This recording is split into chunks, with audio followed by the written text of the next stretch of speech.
wake up and let the weirdness begin. It's the KVJ Show to start your morning.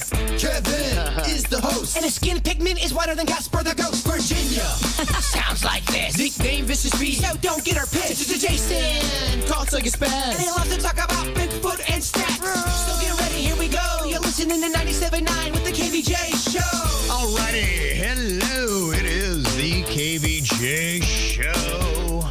Good morning, Virginia. Good morning. How's it going? It is going well. How about yourself? Going good. Okay. Just trudging through the week, man. I hear you. Oh. I hear you. Rocco's got early dismissal today, and he was all ginned up last night, kind of rubbing into my face. Oh, yeah. And I was like, oh, no, this kid's getting out of school early. There goes my nap. But you let him know you're done at 10 a.m.?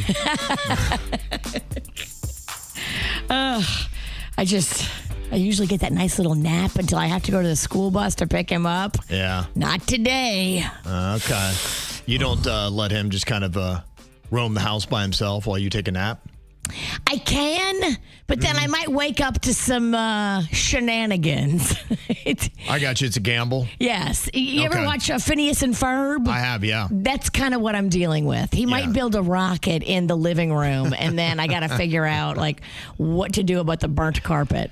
So what do? Do you hover over him? How does it look when he is at home and you are there? How much attention are you paying to him? He's the kind of kid that you have to check in on periodically just to make sure he's like, I'll go in the backyard and I'll find him like hooking his e-bike up to a wagon that he's going to pull with a pulley, and he's got one of the young neighbor kids in the wagon. And I'm like, no. You just see liability and lawsuits and everything else. You got to keep a little eye on that one. Yeah, okay. I appreciate his, his spirit. Right. He wants to build and create. He does. He's just got that kind of mind. We got to put the neighbors in a helmet at least. He's looking for adventure. Yeah, you said that he also got good news about his braces. He did. So he's very excited. It looks like 2 months more, and the braces come off. Oh, wow. The teeth look great. Okay. I mean, the before and after that orthodontist was showing us yesterday, and I mean, he had summer teeth when we brought him in there. Some are facing this way, some are facing that way. Oh, yeah. But now they're just perfect. They look great. That's good. And what age did he get them on? Like 2 years ago. Okay. He's had them for 2 years. Okay, so around he's like, what, 8? Yeah. 8 or 9? Okay, that's good. It's got to be a big thing for him, so he's excited to get those things off. Yeah, he's excited to be going into summer without them on. Okay. Yeah. He's the ready summer to rock, of Rocco. Look out, ladies. Look out. You said he's also got a new project where he's trying to learn chess. Yes. Did you know that Duolingo has a chess app on there? I did not. Like, is it in a different language, or is it just to learn chess? It's just to learn chess. Well, then what's the lingo part? Learning the lingo of chess? It's learning the nuances of chess and how to play chess. And just like they teach you a language and you build a streak because you do a little bit every day. Yeah. That's how it is with your chess lesson. You do a little bit of a chess lesson every day. Okay. So he and I are going to do it together. I do get that, but I am not, sometimes companies do this. Sometimes they call it outkick the coverage, grow a little too big for your britches. There's a lot of little things like that. And I think sometimes you can get lost in the sauce. You have success, and you're like, oh, we got to keep expanding, because if you're not growing, then you're dying, right? And so then they get into things. Duolingo is all about, I get that, double language. It makes sense for that. Duolingo in chess makes no sense. It does to me in that, a lot of smart people play chess, and it's something that I never understood. I'm a checkers girl.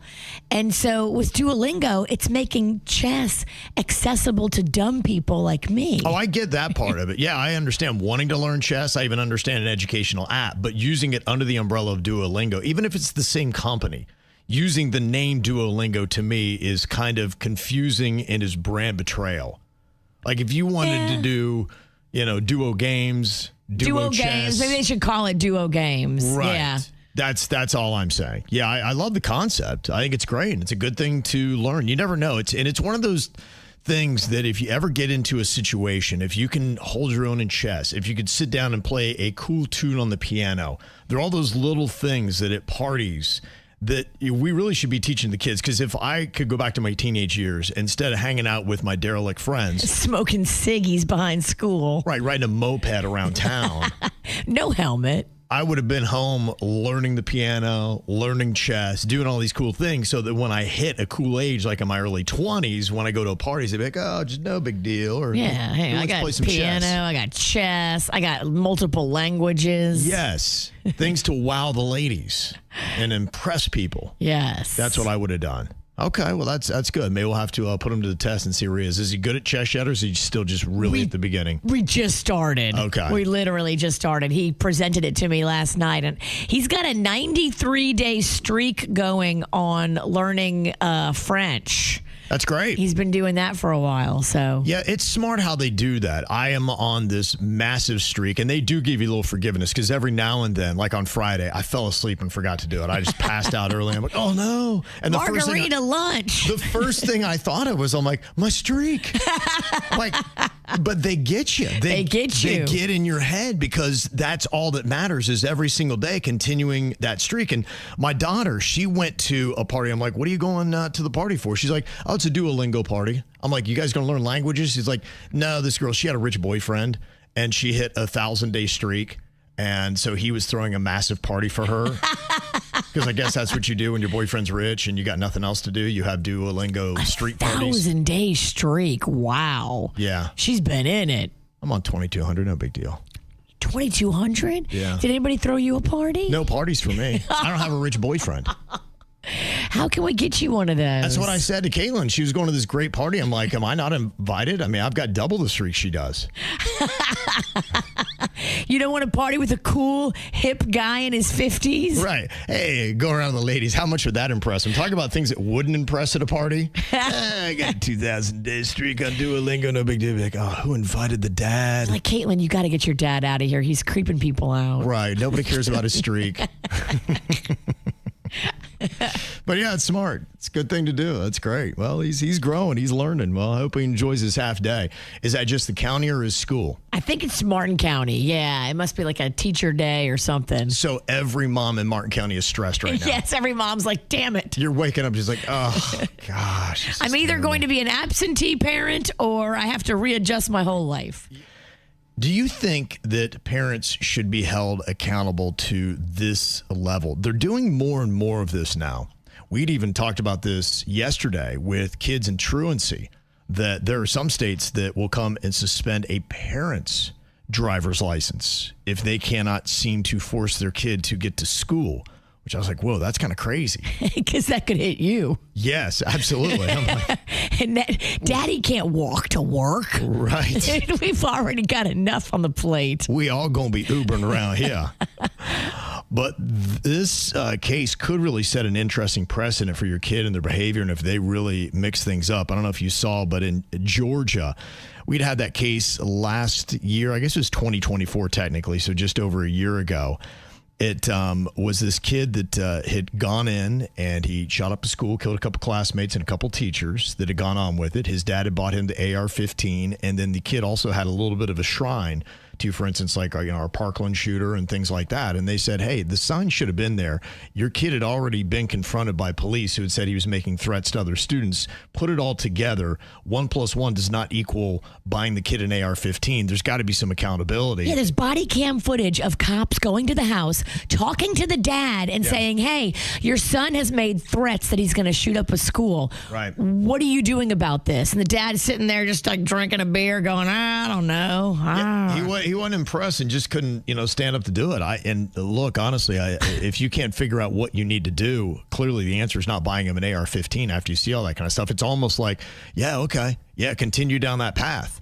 You are so responsible in this case. I think you got to judge these on a case-by-case basis because you need to get all the information about what was going on in the home, the access to the guns. In this case, the dad is 100% responsible. And he should definitely do hard time. And so should the kid. This is one of those kids that did not end up dying at the end of it like some of them do. This kid is still alive, and he's going to stand trial as well. And he should be doing serious hard time and never see the light of day either. Yeah. But the dad needs to be locked up to send a message. We don't give kids that are in this headspace a weapon. You're an idiot. Well, 55-year-old Colin Gray was found guilty on 27 counts. And those counts are second-degree murder and manslaughter. And sentencing, I don't believe, has happened yet, but it took the jury less than 2 hours to deliberate, to come back and say, that's egregious. And, I think this is good. It's unfortunate because you would think that parents would want to be accountable for the actions of their children. But clearly we have some parents that don't care what their kids do.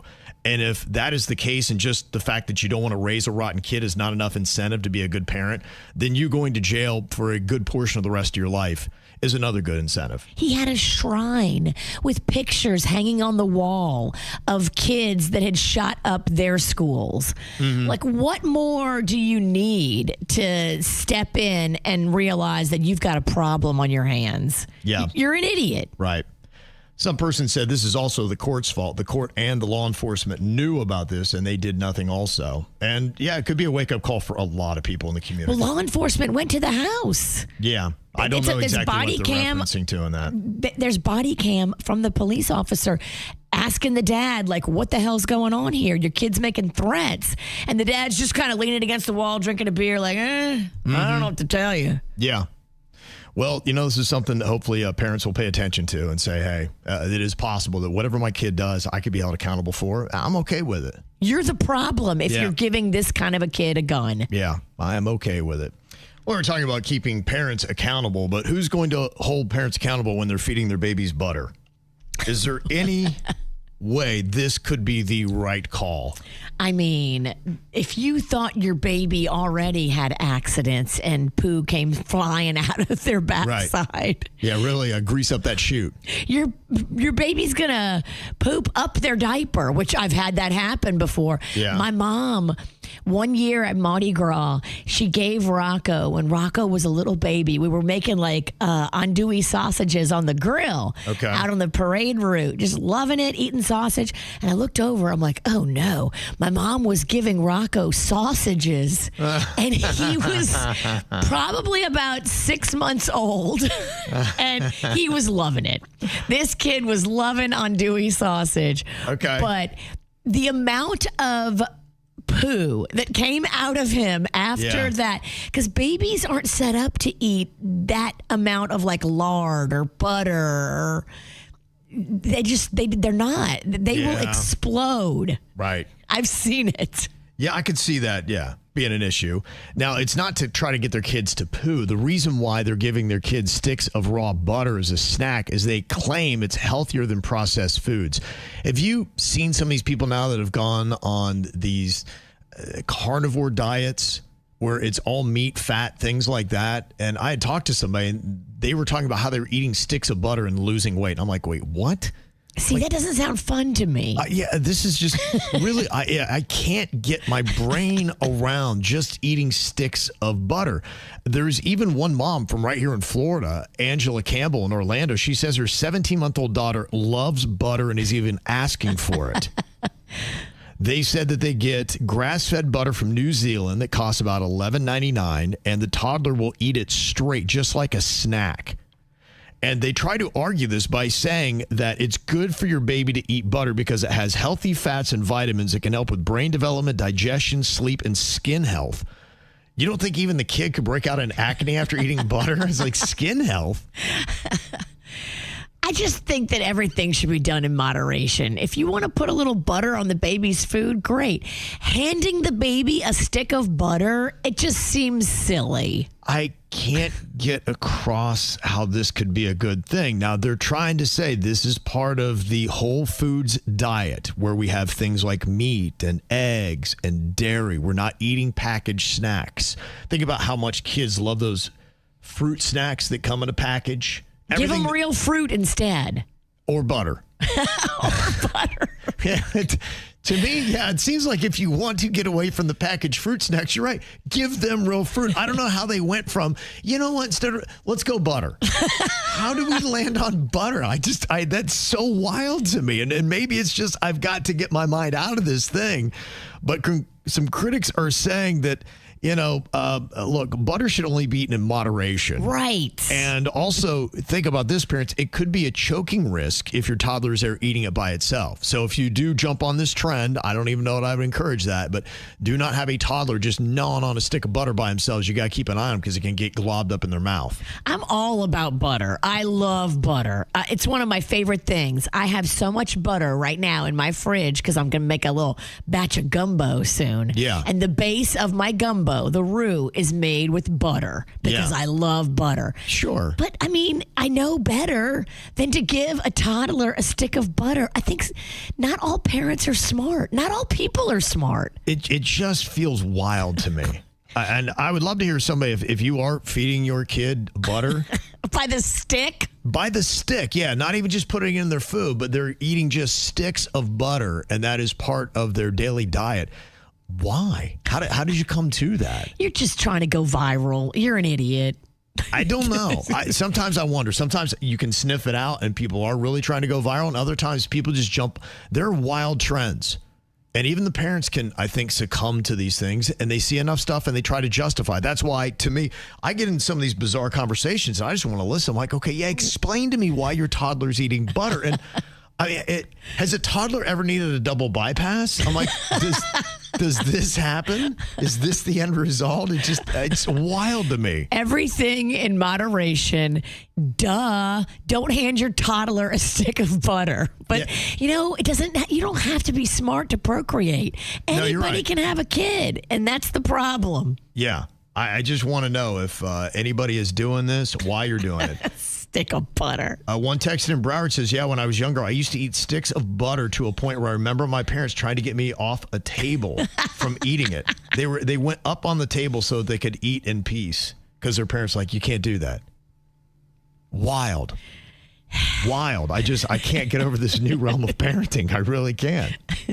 All right, 877-979-WRMF, 877-979-9763. Or you can call or text. Let us know why your baby is eating butter and loving it and why you think it's a good thing. Also, I'm just kind of curious because I hear this as well. Do you have radio rules with your kids in the car?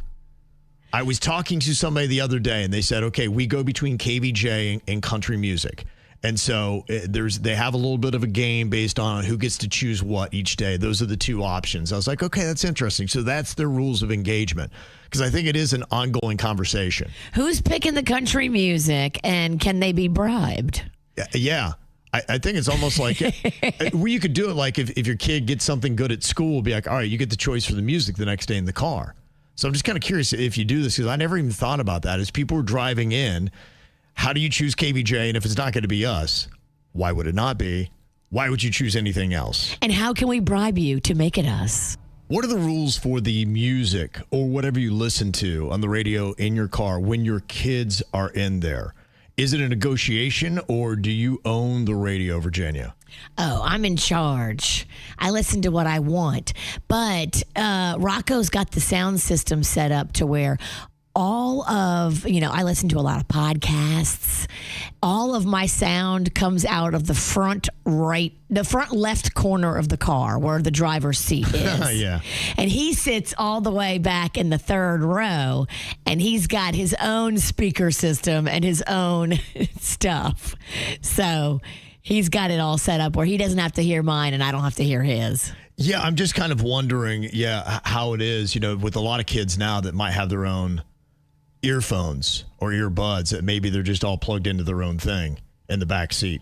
And the reason why I'm asking, I kind of like this video. It's kind of funny. It was this mom. She posted up a video. It was her sitting in the front seat of the car and in the back passenger side. You can see she's got her little daughter. She is strapped into her car seat and she's cranking out like this EDM and the mom is rocking out. The little daughter is rocking out. And what's funny is they then pan over to her little brother who's also in a car seat on the other side. And he's looking at both of them like, huh?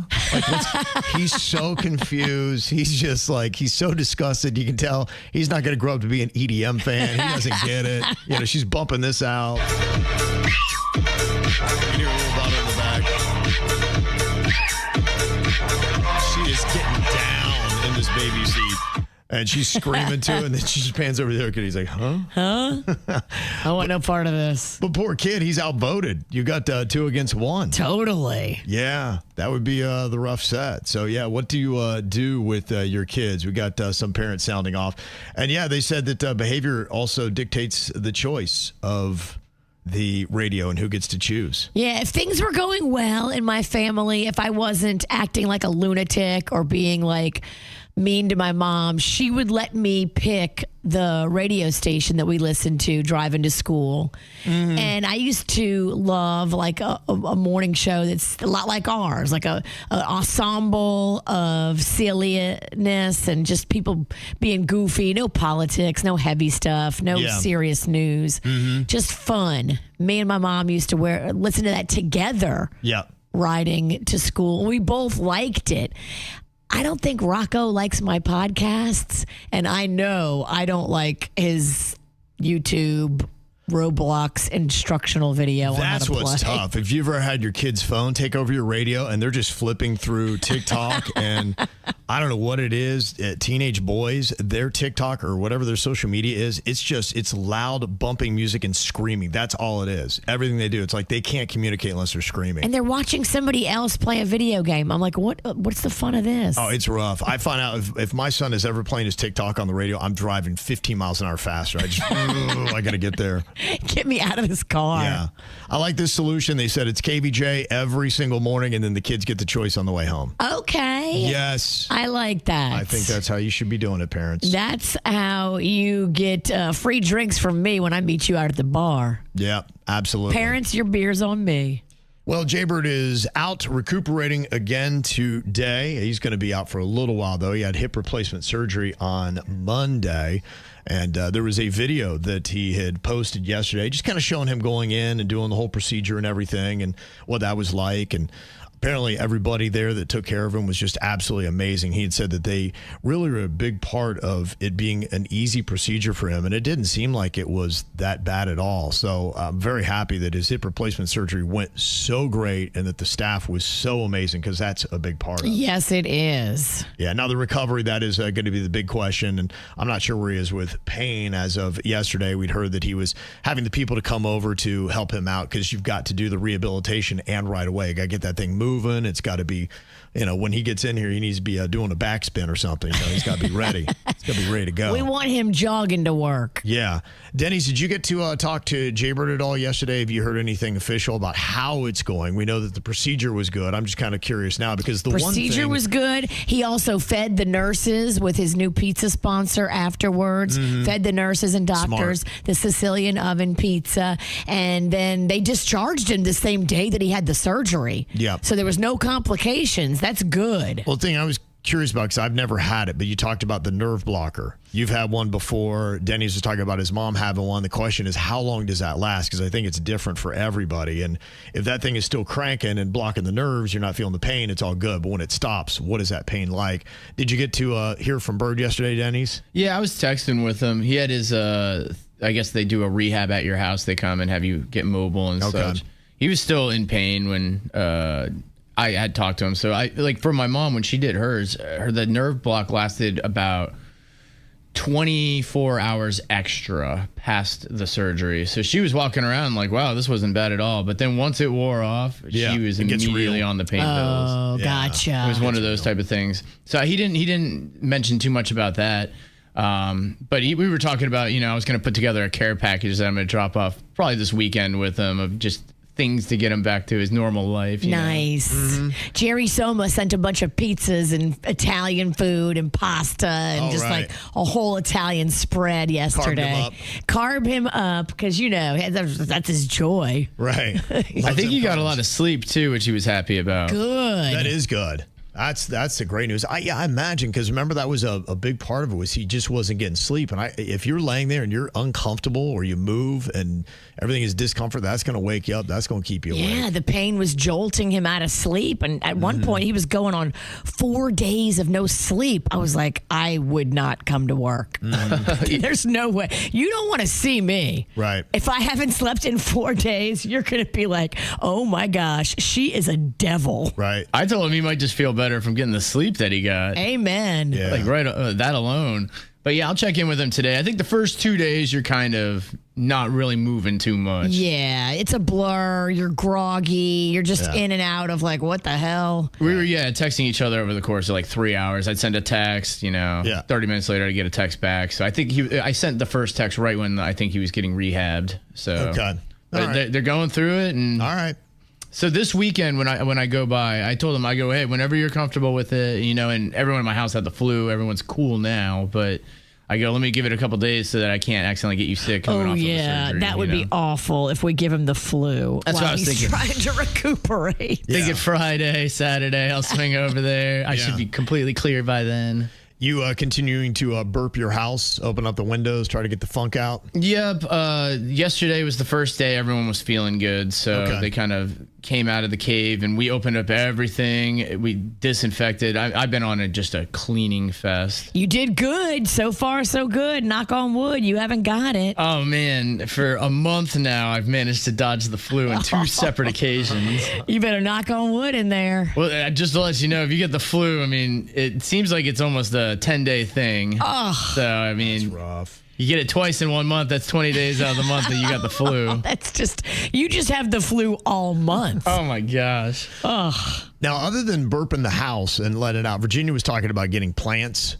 And what were you saying? Like to gobble up disease or something, Virginia? Well, it cleans the air, right, Denny's? Yeah, there's a couple different ones you can get. I'd say having plants inside is good. I was going to plant some outside. I ended up planting that tree that Virginia gave me. She gave me it looks like a Christmas tree.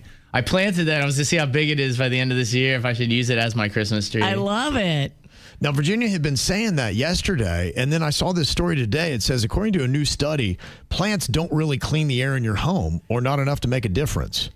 Well, then why do they say that then? All these plant companies are out there talking about the snake plant. Because they're trying to sell you plants. Well, it worked. Otherwise, who's going to buy a snake plant? Be like, I want a snake plant. Snakes? What? I got so many plants in my house right now. Don't worry. It cleans the air. It's really good for you. You never get the flu if you got a snake plant. I wanted a clean air, and they got me. They were in my algorithm. And there's a company now selling these plants where you don't even have to be good at watering them. You put the water in for the whole month, and it self-waters throughout the month. So even if you have a black thumb and you kill everything, there's now a workaround. And yeah, they got me, Kev. My house is full of plants right now, and I love it. Yeah, I think different plants will absorb different things. I don't know if they'll filter the air, but the snake plant supposedly absorbs things in the air, just like sunflowers absorb radiation. Different plants absorb different things. They absorb carbon dioxide and release oxygen, and who the hell wouldn't want that? Yeah, they were just saying that I guess apparently a lot of plant companies are really using this now, and people are buying a ton of plants because of it. And they're just saying, yeah, we put it to the test, and it may a little bit, but there's no noticeable difference. And they're selling you a bunch of hype. And if you're buying all these plants so you'll have fresh air in your home, it's not really working. My living room, it looks like a jungle. Yes, they got you. They say having them around does make you feel calmer and healthier. So there are a lot of things that are good about plants. I'm not demonizing. I'm just saying if you've seen the hype or you've heard the radio lies about the plants gobbling up all the bad stuff in the air, it's not actually happening. I've been on an orchid run, and if you like to buy your girl flowers die like in 5 or 7 days. Buy her an orchid instead. Okay. Those last for months. If you buy them as they're just starting to bloom, you can keep an orchid for months, and they're gorgeous. I'm on an orchid run and a snake plant run. I always get orchids for, Valentine's Day and stuff like that. It's the way to go. And then when the orchid finally dies in your house, you can take it out in the yard and you can attach it to a palm tree, and then it will grow there. The roots will extend out and it'll latch on to the palm tree, and then you can have an orchid forever. You know, it's also the official plant of West Palm Beach. Really? Yeah, I believe we're supposed to be like an orchid city. I love orchids. Which I don't really know why. I don't know if I see a ton of orchids, but I guess that's just the way it is. They're beautiful. Yeah, absolutely. No doubt on that. So is the owner of the Miami Dolphins selling off the team? I mean, Stephen Ross is 85 years old. If I am still so active at 85, good Lord. Unreal. Maybe that's why he's still alive, because they say if you don't use it, you lose it. Yeah. And he is just out there negotiating, transacting. Oh, yeah. He's moving and shaking, as they say, Virginia. Good for him. Maybe that's the secret. Well, he does not plan on getting rid of the Dolphins. In fact, he's talked about a plan where he'll be turning that down to his son-in-law, Daniel Silman. He'll be taking over whenever he is not able to run the Dolphins. Don't mess up, Daniel. You better keep it on the straight and narrow. Yeah, right, huh? The son-in-law. The son-in-law. Talk about marrying into a cush gig, huh? You better kiss your wife's butt. Yeah. So hard. Now, it was last January that Stephen Ross told Bloomberg that he turned down an offer of close to $15 billion for the Miami Dolphins and their assets. Now, keep in mind, he's built up some other stuff as well, because he's got the F1 out there. He's got the Miami Open that is going on out there. Yeah, that F1 is just getting started, too, with the growth potential. Right. So he just decided to sell off 1% of the Dolphins. That's it. So he sold off 1% to this billionaire, Lin Bin. Is it a chick or is it an Asian guy? No idea. Linbin. Okay, probably an Asian guy. Yeah, who knows? How much do you think he sold off 1%? Now, this includes not only the Dolphins, but the Formula One Miami Grand Prix, Hard Rock Stadium, and the Miami Open tennis. 1% of everything. Yeah, if he's going to sell maybe the whole thing for $15 billion, or at least he was offered that last January, how much does he get for 1%? I mean, Yeah, throw probably a wild number. 500 million. That's a good guess. 12.5 billion. Whoa. Yeah, so he turned down, like, everything could have gone for 15 billion. This is how you're good at business. Last January, 15 billion was the offer. He's like, nah, and he sets the bar too. 1% of the Dolphins, and everything I have here that I've built in Miami Gardens, I'm going to put that 1% at $12.5 billion. And Lin Bin was like, I got a check right here. I guess Lin Bin's like, what a great deal. Damn, what does Lin Bin do? I don't know. I'd like to know how Lin Bin's made their money. And, yeah, where's Lin Bin based? Is Lin Bin now one of the new billionaires that we've got in Miami? Is he single? Because I got some girls. I don't know. Got to find out about Lin Bin. Now, Stephen Ross bought the Dolphins back in 2009 for $1 billion. And now he's selling off just 1% for $12.5. Dang. That's a dude that can turn a profit, huh? Yeah. They say that is a record valuation for a publicly known minority transaction in sports. So they say Bin is the co-founder and vice chairman of Chinese consumer electronics company Xiaomi, I guess. Okay. So we'll see. Asian smart guy. Mm-hmm. Yeah, so the NFL still has to approve, but I mean, that's a pretty nice little chunk of change for Stephen Ross. So I imagine he's going to probably continue to put that money back into development. And if anybody knows if Lin Bin is single, I got some ladies. Okay. That would love to take him out. Would you like to be Mrs. or Mr. Bin? This is another thing that's kind of got me concerned. The Florida Panthers lost again last night. Yeah, Panda was watching the game, and he said the Panthers are in trouble. They are in serious trouble. They lost 5-1. Now, they were taking on Jack Hughes. He's the dude that, is everywhere now because he scored the winning gold medal goal for the U.S. Olympic team. He's the guy that's missing the teeth. Yeah. So are they just tired? Did they leave it all on the ice with the Olympics and they gave all? I'll leave it for a big Panthers fan that knows hockey and watches every single night to relay what it is. I had kind of lightly been paying attention, but I remember the last couple of years when they did win the Stanley Cup, they just got in. It seemed like, all right, we'll just kind of skate through the season. We just got to make it into the playoffs, and then they turn on the Jets, and then they take off. Now, you got to make it there to the playoffs, and right now they've lost 3 or 4 games since the Olympics, and combined with Boston's victory against Pittsburgh, Florida is 10 points back of the second and final wild card spot in the Eastern Conference. 21 games are left to play. So, oh no! Yeah, they don't have a lot of wiggle room. So yeah, they kind of need to get up and get that thing going. So we'll see.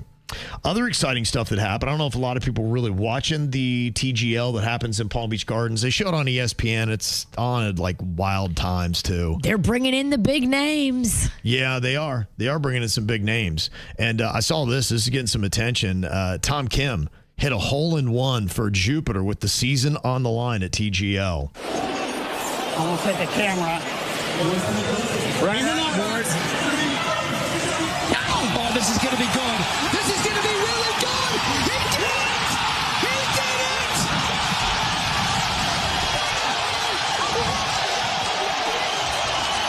Okay.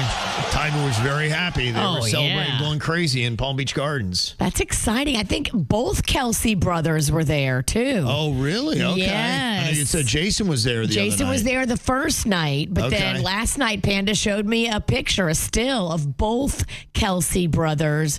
No Taylor Swift sighting, but both Kelsey brothers. That's how you know you've made it as a sports, if you get Taylor Swift there and she gets a lot of camera time. That's when TGL gets on the map. Yeah, you thought the tickets were expensive before. I know, right? You put her in there, and the regular golfers are going to be pissed. Yeah. Because it's going to price them out of buying tickets. Well, if you're like me and you snoozed on the TGL season to get yourself out there, it's probably too late. Damn it, Kevin. Semifinals start on St. Patty's Day with the top 4 teams, and then starting the 23rd of March, they're doing the best of 3 series. So they still got a little bit more, but they're in playoff time, and so everybody's going to want these tickets, especially when you got the Kelsey brothers showing up and all these celebrities. And it looks so cool in there, too. It really is a set. It's built for TV. Yeah. The acoustics are fantastic. I think it was almost a blessing. Remember, they were going to put it in that tent, and the tent got whooped up by the weird wind that we had. We had a storm that rolled through. And, that's right. And then they had to delay it by like a year and a half or something like that. But then when they finally did, I think that they're probably looking back saying that probably was the better thing for us. This looks a lot better than a tent. At least on TV, it looks slick. Yeah, SoFi looks pretty cool. It's the KVJ Dirt of the Day. It's the KVJ Dirt of the Day. Virginia, take it away. Because you know we need that Dirt of the Day. This Dirt of the Day is brought to you by my favorite closet people, closetsbydesign.com. Well, this could have gone very scary. Police were called to the Akins Ford Arena around 5 o'clock a week ago in Athens, Georgia, because just before the concert there with Megan Maroney, they noticed this guy that was walking around the venue. He was on the inside of the venue taking pictures. Now, he said he was scouting locations for a movie and that he was working, that he was supposed to be there. He was repping the University of Georgia. But when police continued to talk to him a little bit more and they checked into, okay, is he with the university? He had no record of being involved with any production. He was not with the University of Georgia.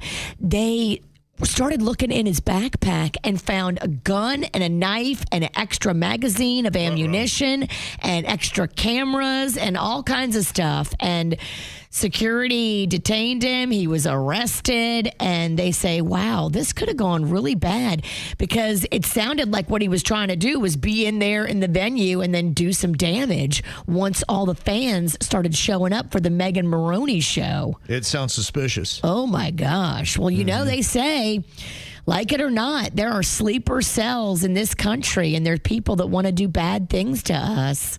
Yep. And if you see something, say something. Keep your head on a swivel, because there's people that want to hurt Americans in the name of this crazy war that we're in. So we got to be very diligent, and all of it. See what's going on around us. Because you never know, especially at a big gathering.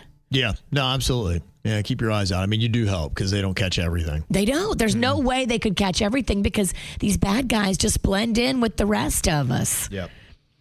Well, Selena Gomez had an active day yesterday on social media. The Friends Keep Secrets podcast dropped, and she talked about how Taylor Swift's song Dorothea is about her. Now, she said back when they first met, they were 15 and 18. Selena Gomez was 15, Taylor Swift was 18, and they've remained friends.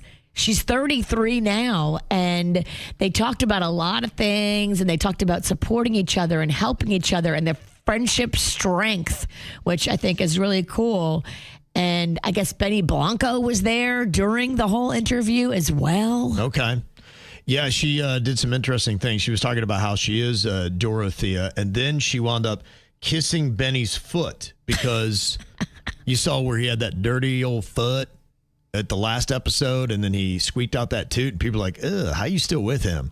So I guess she made this statement by kissing his feet that he's still barefoot. My mom said I was very... They like that?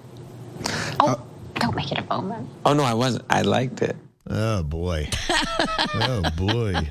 The foot did look cleaner. It was, yeah. I think he learned his lesson because he was shamed so much. In defense of the foot, if you're going to put it up, have it be clean, and it was. Yeah, and he tried to say that, it wasn't really his fault because it wasn't his place and the floors were dirty.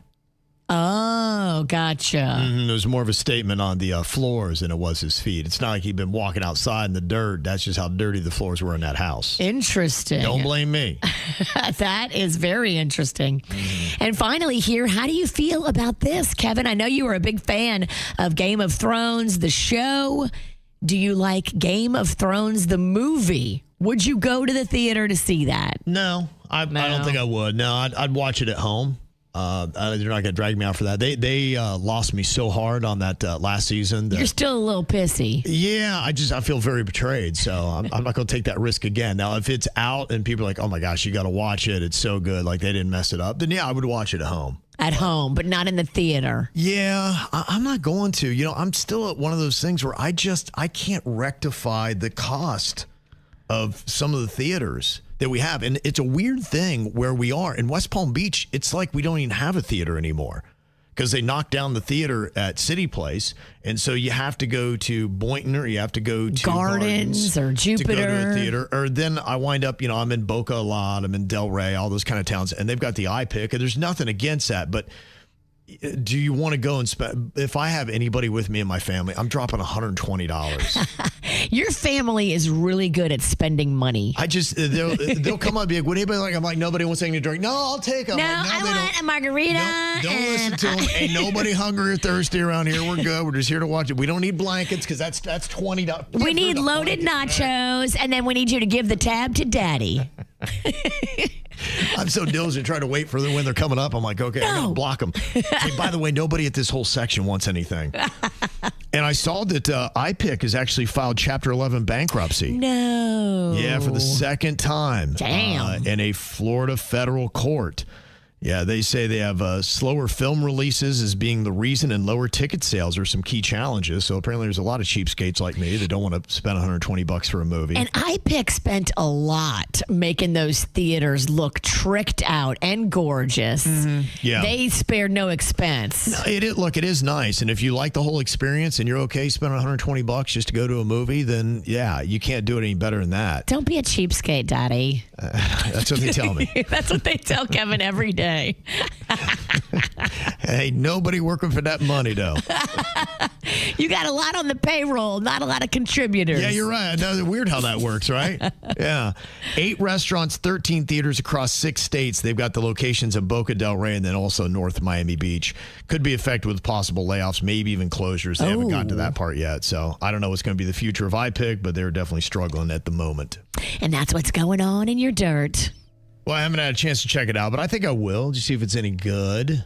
We've had cop shows out of South Florida that have done well before, i.e. Miami Vice back in the day. Ever heard of it? I don't know that the show RJ Decker on ABC is going to be that, but it looks like it could be cute. Private investigator just kind of doing his thing in Fort Lauderdale. I'm all right with that. So we gained a show about South Florida as we're losing a show about South Florida.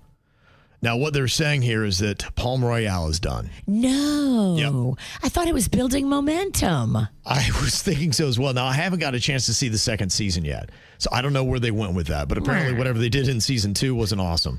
Oh. Or at least not awesome enough to get a third season. And there could be other reasons as well. I mean, the cast is pretty amazing, and maybe they just couldn't bring all the cast back, and they say, well, if we can't do it that way, because it has Kristen Wiig, Carol Burnett, Laura Dern, Allison Janney, Ricky Martin, some other big names that are in there as well. Maybe scheduling was too tough because all those people have other projects. Yeah, maybe they just said too that we lost what we could do with the plot. Didn't they get nominated for an Emmy or a couple Emmys? They got nominated. I don't know if they did get nominated or not. It says they did. That's a shame to get nominated for the best award in your class. Right. And then lose the show after just 2 seasons. I was pulling for them. Yeah, I didn't really hear anybody talk about season 2. And that's kind of alarming, too, when you do a show about Palm Beach and you're on Palm Beach and you don't hear anybody talking about it. Well, I mean, how the show needs to go is more shirtless Ricky Martin. No, that seemed to be, if they weren't doing that, then that's how they failed. Yeah, so I have not yet heard why they're canceling Palm Royale. I'm hoping it's just because they couldn't get the cast together and they finished 2 great seasons. I'm okay with that. Did the story play out? Yeah, I mean, you got to watch it and tell me because you were into season 1. I was following the plot lines of what they were doing, and it sounded like they're traveling internationally and things like that too. And they were limited because they couldn't. You're doing a show about Palm Beach in the 1960s and climbing the social circles, yet you can't film on Palm Beach. Right. So to make a show about a place that you can't even go to, that's got to be a challenge. It's tricky. Yeah. So whatever happened. And Marissa, she said, they took it out of Palm Beach and they lost the basic concept of the show and it just went too far out. That sometimes happens. You ever see that where a show, I look back to the original Lost. Oh my gosh. And that first season was so good and they just got so lost. They did. You're like, where are they going with this? What is this? Well, I don't even know what I'm watching anymore. In the beginning, it was so good, but then, they lost the plot. Mm-hmm. And Gina said, I started watching the RJ Decker show this morning. There's lots of Palm Beach filming it. You can see it. Okay. Yeah, and they'll be able to film in Fort Lauderdale and West Palm and stuff like that. They're doing a lot more filming. I'm happy to see that because for some reason Florida had poo-pooed on that. That's when you had the issue with Bloodline that had 2 amazing seasons and then they cut all the funding to the filming and then they had to take it to Georgia and I think the show just lost balance. It did. And they were so shook and thrown off that they couldn't put together a good 3rd season. I loved season 1 and 2 and then season 3 was like, what is this? It didn't even match the first 2. I think they got knocked off balance when they lost their funding to film in Florida and they couldn't do it here. I think they had to take it to like Tybee Island in Georgia, which kind of looks Florida-ish, but it's, not the same thing as the Keys. So, yeah. The storyline was terrible. It was. Yeah, the whole thing was just complete garbage. So it sounds like maybe Palm Royale kind of went a little that path where they just kind of lost the plot and boom, there you go. So that's gone, but we do pick up the RJ Decker. Let's just hope it's good. And don't worry, because I hear that that new Palm Beach reality show is coming back. Did they get a 2nd season? They're saying that they are. I got to tell you, those girls are really hustling, though. And I'm seeing them out all over the place. I'm like, oh, there they are again. They're at every event. And one of them is doing everything she can to really be branded as a Palm Beacher. She is at Mar-a-Lago. They must have a membership there. Yeah, I think so. The blonde, right? I think a few of them are blonde, but I think Rosalind is the one with the most potential. I think she's the one that actually is the real deal. She's really kind of, you could consider the a Palm closest Beacher. Thing to a Palm Beacher. And the others are just trying to get into that circle. I get it. it's social climbing, but real Palm Beachers, real wealthy people are disgusted by it. Then they're vocally like, turned off. Yeah, no, I do hear that. Yeah, it's kind of a fascinating dynamic because I watch the show and then I listen to some people that are really wealthy that hate it, and I'm just like, oh yeah, that show's terrible.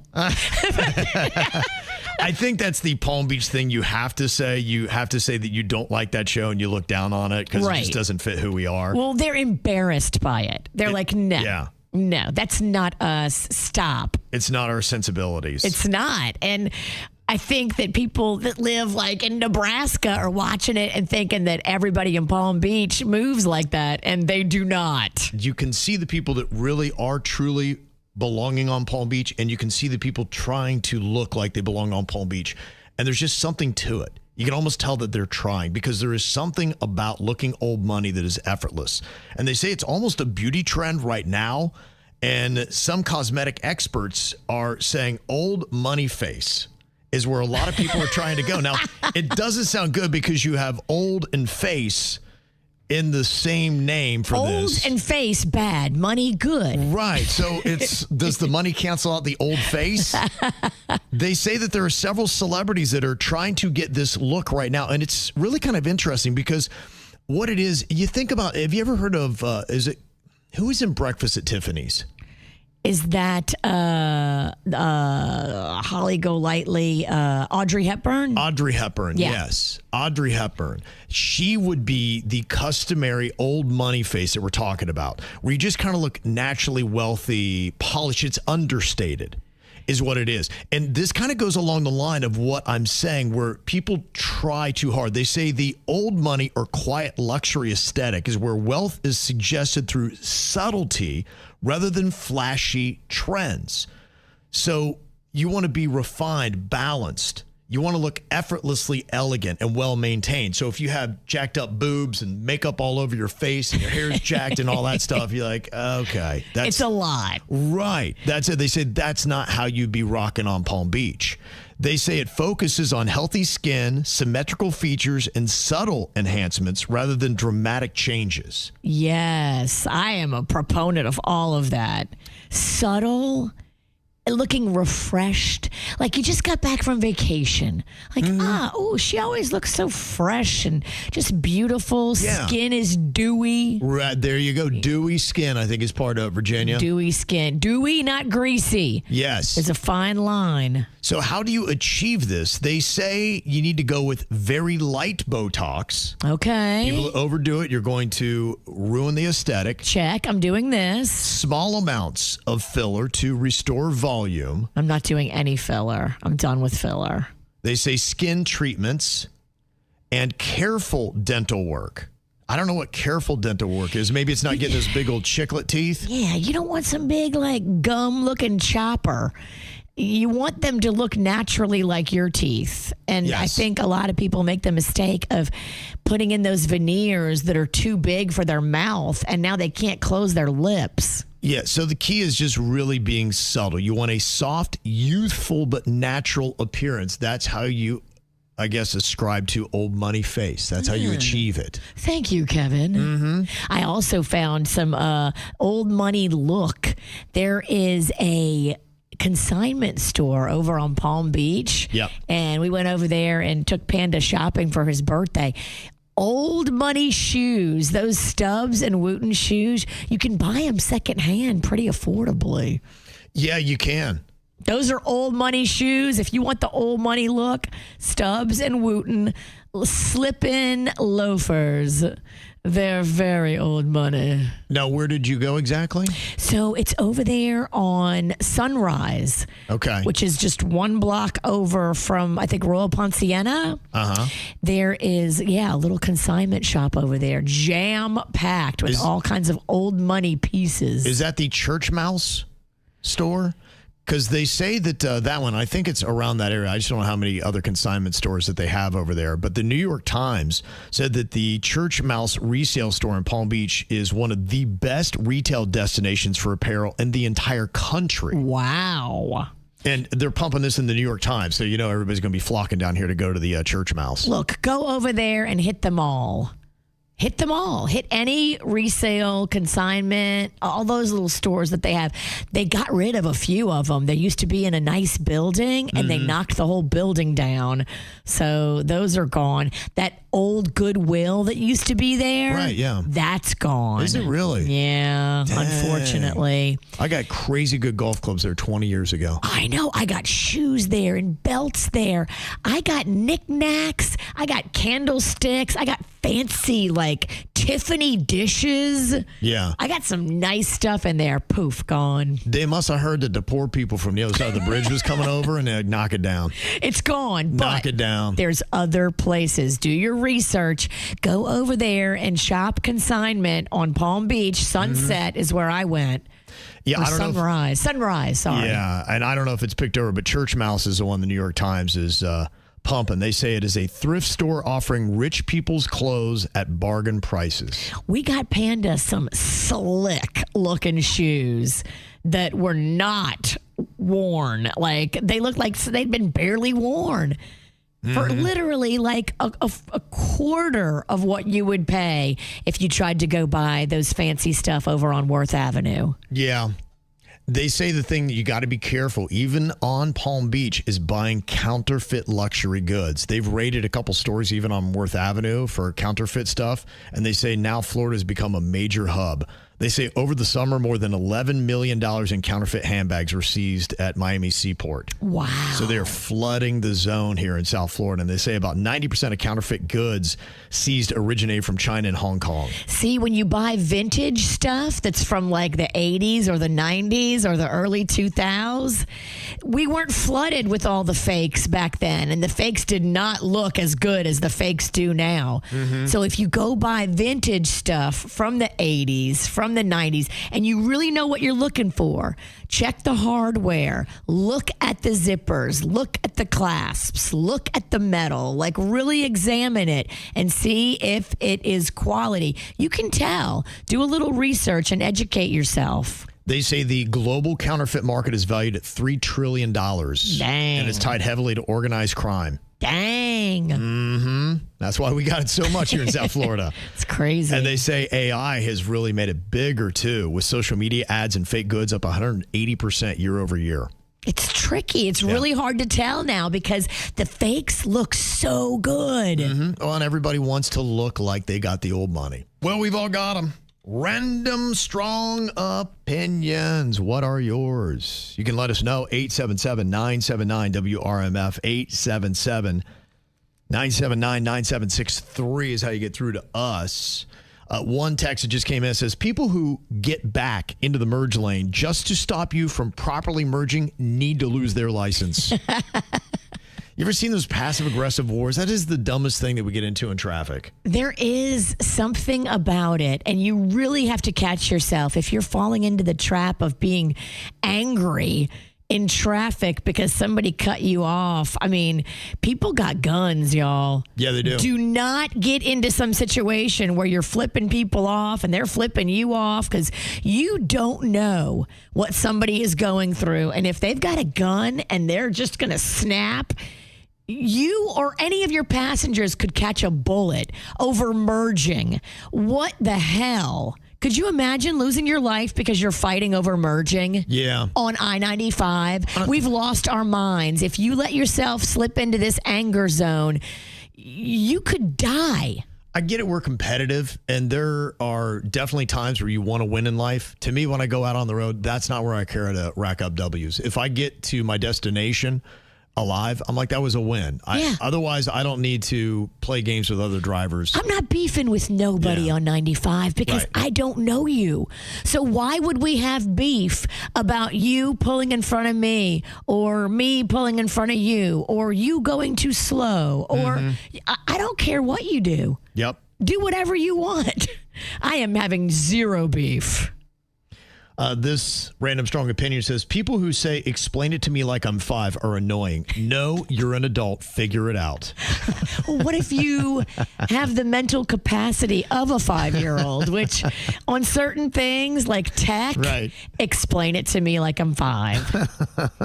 I'm just trying to let you know who you're dealing with. Yeah, I'm doing you a favor. Yeah. It's self-deprecating. I know I'm an adult, but I'm a dumb adult. That's why you got to talk to me like I'm a child.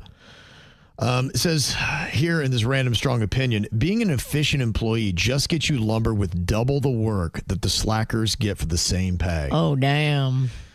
It could happen. And if you're in that kind of environment where your boss is not recognizing your excellence and you are running laps around your coworkers that are receiving the same amount of money, that's when you've just got to get leverage and go find another job and realize you're not going to be there fast. And it's okay to leave a job and work your way up to another one. If you don't feel like you're getting the right compensation for the amount of work you're doing, it's okay. But you got to be realistic and know your value and not overestimate your value. And we're all replaceable. Look around radio. We are all replaceable. You got to know your value. Mm-hmm. But at the same time, you also have to know if you have great value and it's greater than the other people, make your employer uncomfortable.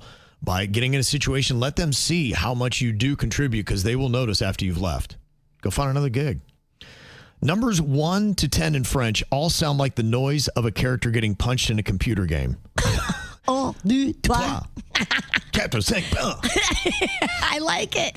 Okay, I never thought about it that way, but yeah, maybe you could do that. Another random strong opinion here says farting in a jacuzzi is the perfect crime. It really is. I mean, the only thing you got to worry about is that pesky scent. But I mean, you have really dropped a bomb if you can smell a fart through the water in a jacuzzi.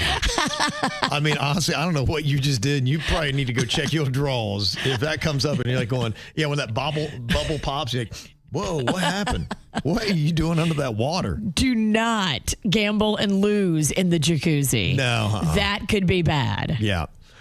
This random strong opinion says politics and religion aren't as divisive in an office as what to set the temperature on the thermostat.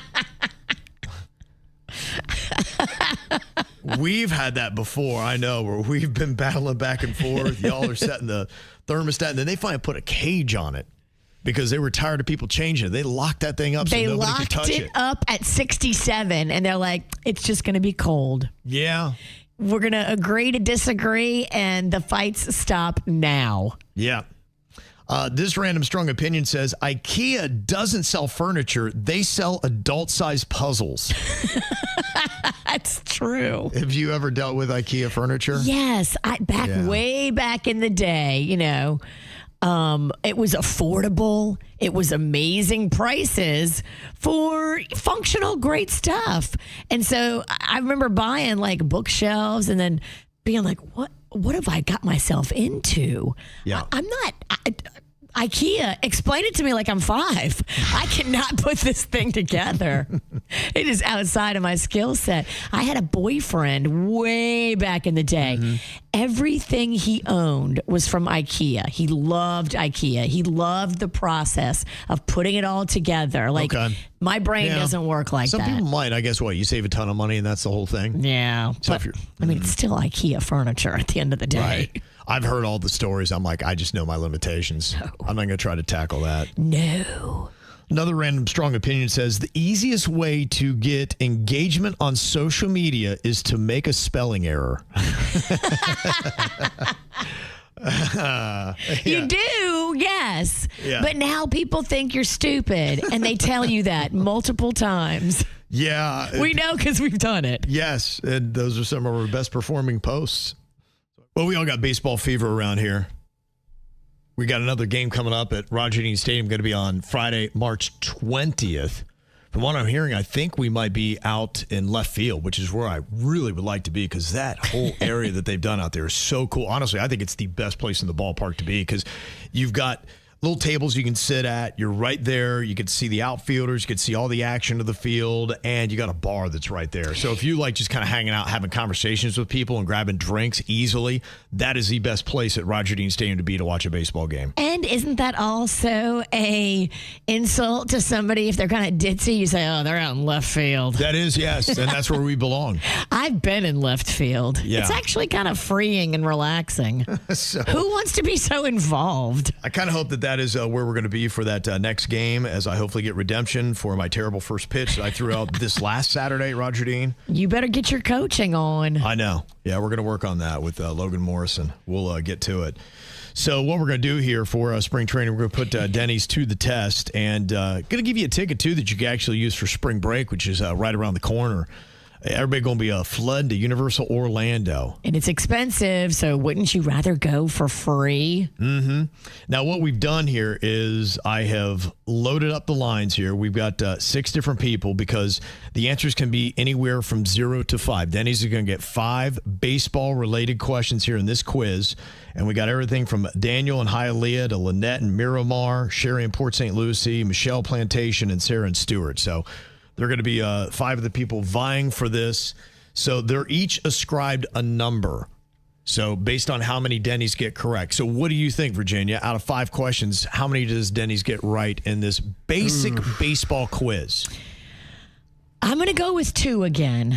I went with 2 last time. I overestimated, but maybe, maybe you studied. Maybe you cared. Yes. I think 2 is still a good guess.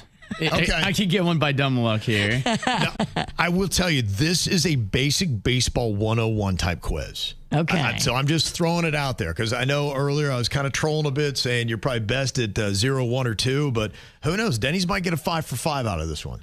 It all depends on how basic. That is impossible, but What percentage chance does he get all 5, Virginia? a 0. Yeah, I mean, Whoa. pretty low. He's not a baller. Okay. All right. Baseball is definitely the one I watch the least. Amen. Me too. Oh, it puts me right to sleep. If Panda puts on a baseball game, I am unconscious in about 30 seconds. Okay, Denny's, question number 1, your baseball quiz. How many innings are there in a regular baseball game? This doesn't include going to extras, but what is it supposed to be? How many innings? I believe that's 9. That is correct. Okay. Yep. It is 9. I just love that 7th inning stretch. Yes. Okay, look at this, Virginia. 1 for 1. And how many beers should you have per inning? How many beers should you have per inning? Yeah. I mean, some innings can go forever, but I'd say at least 2. Okay, 2 beers per inning. I like the way you party. I mean, you'd be hammered. Oh, Yeah. my gosh. Gosh. Yes. 18 beers. Remind me to go with you to a game. I am down. Okay. All right, Denny's, question number 2 here. How many players are on the field at a time for one team? This one's tricky. All right, the difficulty Kevin, has yeah. jumped up a little bit. He said, let me show Denny his place. Put it back. Yeah, okay.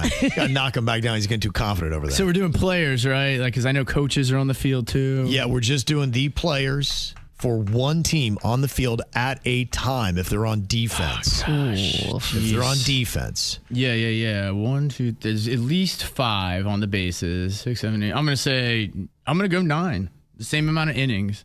Make every answer 9. It's working for you. That's genius. Is that really it? That's it, 9. Like I said, got 2. I'll get 2 out of dumb luck. How got did you 2. get that? I counted the bases, the catcher. Dude, I'm impressed. Yes. Okay. All right, here we go. Question number 3. He's perfect so far. How many outs does a team get per half inning?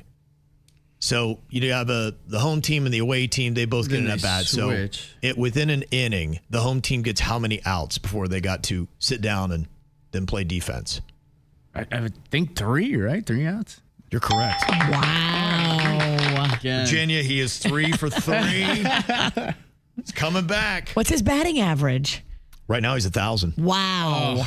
3 for 3. 3 for 3. Okay, Denny's, how many strikes make an out? How many strikes do you get? To make an out? Yeah, 3, right? that is correct. Wow. Everything's 3s and 9s in this game. 3s and 9s. Okay. Maybe a Oh, little my God. trickery. This is for a perfect score. That Virginia said you had a 0% chance of getting 0% to. chance. I Put it agreed at with her. 0%. I agree with it. Can't believe it. Okay. It looks like we've got it between Michelle and Sarah right now. One of the two of them is going to win the Universal Park passes based on whether you get this or not. And they said Michelle and Sarah had a 0% chance of winning. It's crazy. Look at this. Well, you got to hang in. You never know. You never know. How many balls make a walk? That is a missed pitch that is not a strike. How many of those do you get before you get to go down to first base, Denny's? I think it's 4. It is 4. He went 5 for 5, y'all. A perfect score. Dang, Denny's. That's purely from playing video games. It's not from watching baseball, I will assure you. So that means Sarah from Stewart is on her way to Universal Orlando. Congratulations, Sarah. Thank you. Now, when you started this... telepathically telling him. When you started this, you were the dark horse. Yeah, did you think you had any chance when you began this game to actually win? Can I be honest? Not a chance. Dang, Denny's, look at you. It's like I'm fifth in the line. She goes, oh my gosh. There's no way. Yeah, I'm not going to win today. Well, what you get, Sarah, you have got a pair of one-day park-to-park tickets to both Universal Studios Florida and Universal Islands of Adventure, plus a one-day parking pass, okay? Thank you so much. You are so welcome. Get there before April 4th. They got the Mardi Gras stuff going on, festive floats, live concerts, and global cuisine, okay? Nice. Thank you, guys. You are so welcome. It looks fun. Some of my friends went over the weekend and they were posting pictures from the parade. Like they do the floats with the beads and everything. Mm-hmm. Cocktails, which you know I like. They do it right. They do it right. It's the KVJ Dirt of the Day. It's the KVJ Dirt of the Day. Virginia, take it away, because you know we need that Dirt of the Day. This Dirt of the Day is brought to you by my favorite closet people, closetsbydesign.com. Well, something's going on Epstein Island because there's video that was just shot in the past day of the Virgin Island police cruising up to this little St. James Island with their police lights activated. It looks like there was another law enforcement vessel already there docked. So something's going on there. They're trying to find out what exactly it is. And, you know, there's so many rumors and so many crazy theories. And if you're like me and you keep reading this stuff, like you can fall into a rabbit hole of depression, which I think it's where a lot of us that are reading this stuff are. We don't know if Epstein's alive, dead. We don't know if he's on the island, but there's police activity on the island. Now, you're thinking that Epstein is back on his island. Is that where you're going here? I'm just saying. You're thinking he's alive and he's back on his island. Well, yesterday I was reading the autopsy report from when he hung himself. Right. Is that the one with the colon and not colon? Well, it's a prostate and not prostate. Oh, prostate. Okay. I don't know. I'm just telling you what people are reading. Now, they could be making this up in the files because I haven't read it myself in the files. Right. That it was documented in emails with medical professionals that, you know, Jeffrey Epstein didn't have a prostate. I guess it was removed medically for some reason. Yep. And the autopsy of the corpse that they took out of the jail where he hung himself. Yep. That guy had a prostate. Yeah, I see all these wild stories, and they are throwing a lot of Hail Marys out there about the Epstein stuff. And I kind of give it a couple of days. I'd seen that a few days ago. I'm like, all right, if you hear something concrete with it, then maybe there's something to it. But it just kind of stuck out there. And I was like, going, okay, that's probably more on the just people are just making stuff up. What is it? Are they making that up or is that real? I think you just got, I don't know the answer to that. But that's kind of how I'm going with the Epstein stuff because there's so much stuff. There's so much stuff. I even saw an AI photo where somebody's like, look, it's him. He's hanging out. They had him right after it all went down. So, I mean, there's a lot of stuff. And people now with AI, they're able to make a lot of bunk stuff. They are. And you don't know what the real stuff is from the truth. And I think that's perfect. Yes. If Epstein is alive, he wants all this confusion. But if he were alive, you think he's going to be on his island? And also, it's not even his island. It's owned by a billionaire, Stephen Deckoff, right now, who is going to redevelop into a luxury resort. So he would be trespassing on someone else's island now if he were there. Unless he had permission to be there. Yeah, unless Stephen Deckoff is in with Epstein. If our Deckoff would be, there's absolutely no way. That'd be the dumbest thing to let you come back to your old island that I now own. Well, does Epstein have any videos of Stephen Deckoff? You see this on TikTok? I'm sorry, Kevin. I've gone down the rabbit hole, and I know. You might not be able to save me. It's easy to do. There are so many of us, just like me. There's a deep hole so out many there. people that are just reading and freaking out and then have to put their phone down and have a cocktail. And then we go back to reading, and it's changing my brain. I mean, look, it is fascinating, and you don't know, some of the stuff that's turning out to be true is so wild that it makes the other wild things seem plausible, but that's why I guess you just got to wait and see. Ugh, horrifying. Yeah.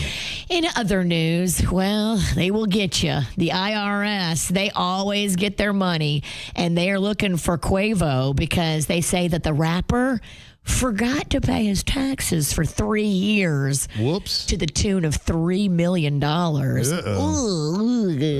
he's having such a good party. I just forgot to pay my taxes. I understand, because paying your taxes sucks. Yeah. And especially, these people get paid and then they have to cut a check to the IRS out of their money. Right. That is how it works when you're Quavo.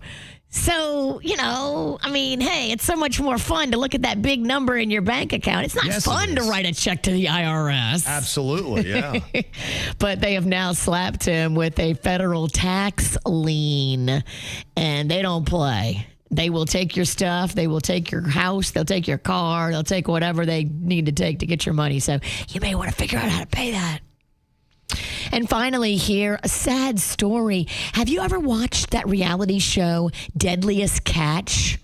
No, I've not. I know of it. Such a good show. Mm-hmm. It's all about the fishing, the Alaskan fishermen, and how dangerous it is, and just crazy. Mm-hmm. I mean, talk about a great show, too. Deadliest Catch has been on forever. They had a sad accident that just happened. One of the rookies on this boat just unfortunately passed away.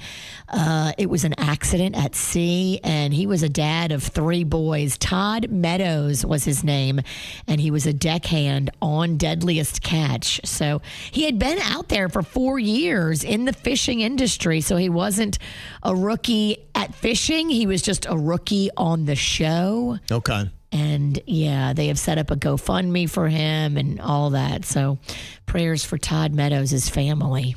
And that's what's going on in your dirt. It's time for viral audio. Hey, yeah, beautiful hair. They can't hear me because they're listening to Kids Bop. We got weights and fit. There we go. One of the joys of social media I'm seeing right now is people are taking things that you probably know and they're familiar with you, but they're in a language you don't understand. And then they're doing the English translations for you. I've seen that with some of Bad Bunny songs. People have been doing that. And people go, oh my gosh. Oh my gosh. That. Wow. Hey, that's a very scandalous, sexy song. And now another one that you probably know just because you love the movie The Lion King. And you hear that stuff and like, yeah, but hey. It's got to be something so inspirational and amazing. Yes, right. Well, they have actually gone through now and given you the English translation that some people have discovered here. There's this podcast that had gone in on exactly what they're saying, and I guess it's maybe lyrics in Zulu that you might know from the movie. So what are they saying in that part?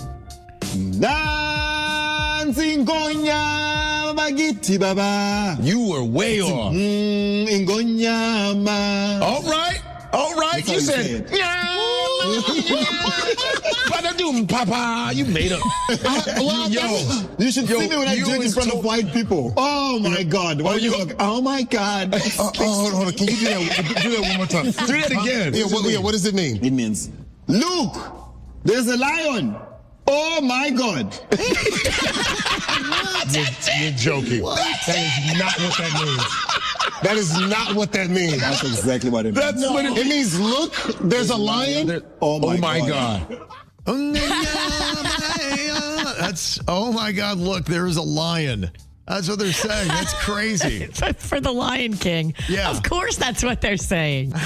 Oh, that's funny. I always thought it was some kind of inspirational battle cry. I just thought it was gibberish. I didn't even know that it even meant anything. I was like, that's just what they do. They just, they're making noises. But yeah, no, it actually says something. Oh my God, look, it's a lion. That's kind of crazy.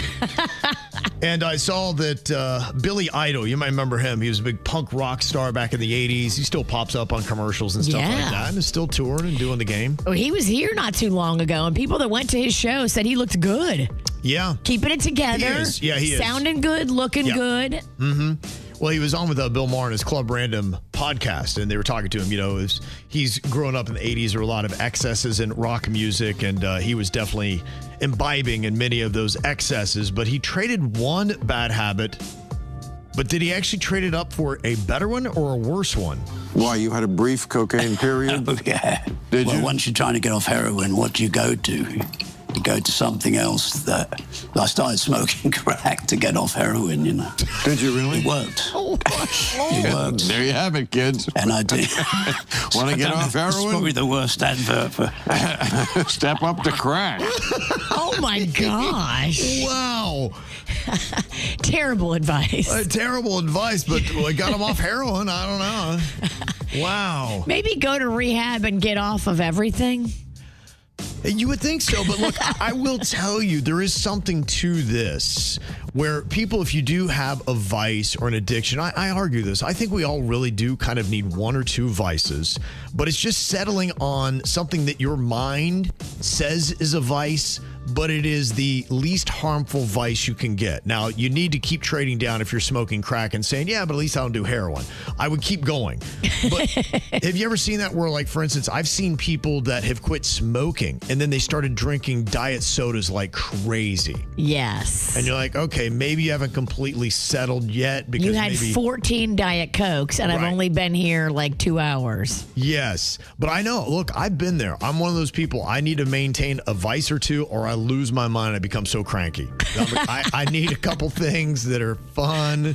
I just keep trying to get to that vice that my mind thinks is a vice or a little reward that is actually good for me. And I'm not sure I'm completely there yet, but it's the lifelong struggle of me. If you're doing crack to get off heroin, just make it your plan to continue to de-escalate. Then what do you do to get off of crack? Well, we got to bring it down. Yeah, how do we you... We got to maybe go to marijuana or something. Like, let's bring it on down. Yeah, I'm just wondering, what is that sliding scale of what he goes to next? Bring it down quick. So I'm just kind of curious what people have done when you've traded in one for the other. In fact, I think way back in the day when I was doing the cigarettes, I think I moved to drinking the diet soda because I didn't realize. And now they call that the millennial cigarette. So it is kind of, I think it's a good improvement. And then I finally got off the diet soda, but I can't remember when I quit. When I started using to quit the diet soda. So for me, and thankfully I never got to heroin and crack and all that kind of stuff. My goodness. God. Thank God I never got to that level. But it's busy. Yeah. But, could you imagine Kevin trying to buy crack? Oh my goodness.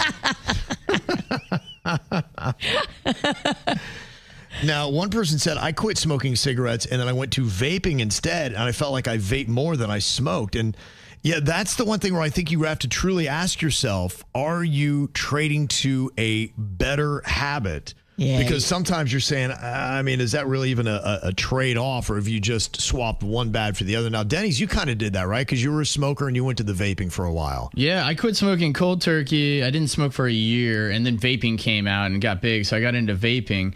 I will say, though, the one advantage is vaping's much easier to quit than smoking cigarettes. Okay, so maybe it is a good path to step down. And just like that comment, I ended up vaping twice as much as I ended up that I originally smoked. It's kind of weird. Because you could do it kind of like sneakily everywhere, where you can't sneakily smoke a ciggy. Right. Well, yeah, cig, you have to go outside. You got to, find somebody else to go with and come back up. Like vaping, you can do on the sly. So I feel like you have an easier way of doing it. So you just do it twice as much. But I found it a lot easier. I'd say 50% easier to quit than smoking cigarettes. Quitting cigarettes was very tough. Now, we got one text says, my husband was cutting down on smoking cigars, and so he moved to chewing tobacco instead. I hated it so much. Ew. Yeah, I mean, the stogies have got their smell, but yeah, if you're going to chewing tobacco, it's got a smell and it's got the dip spit. Yeah, the chew spit, the remnants. Yeah. The evidence. Yeah, that's a rough one. Dee Dee's on here from Fort Lauderdale. What vice did you switch when you went from smoking? What did you go to after that, Dee Dee? Hello, KVJ. Hello, Dee Dee. It's been so long. We missed you. I miss you.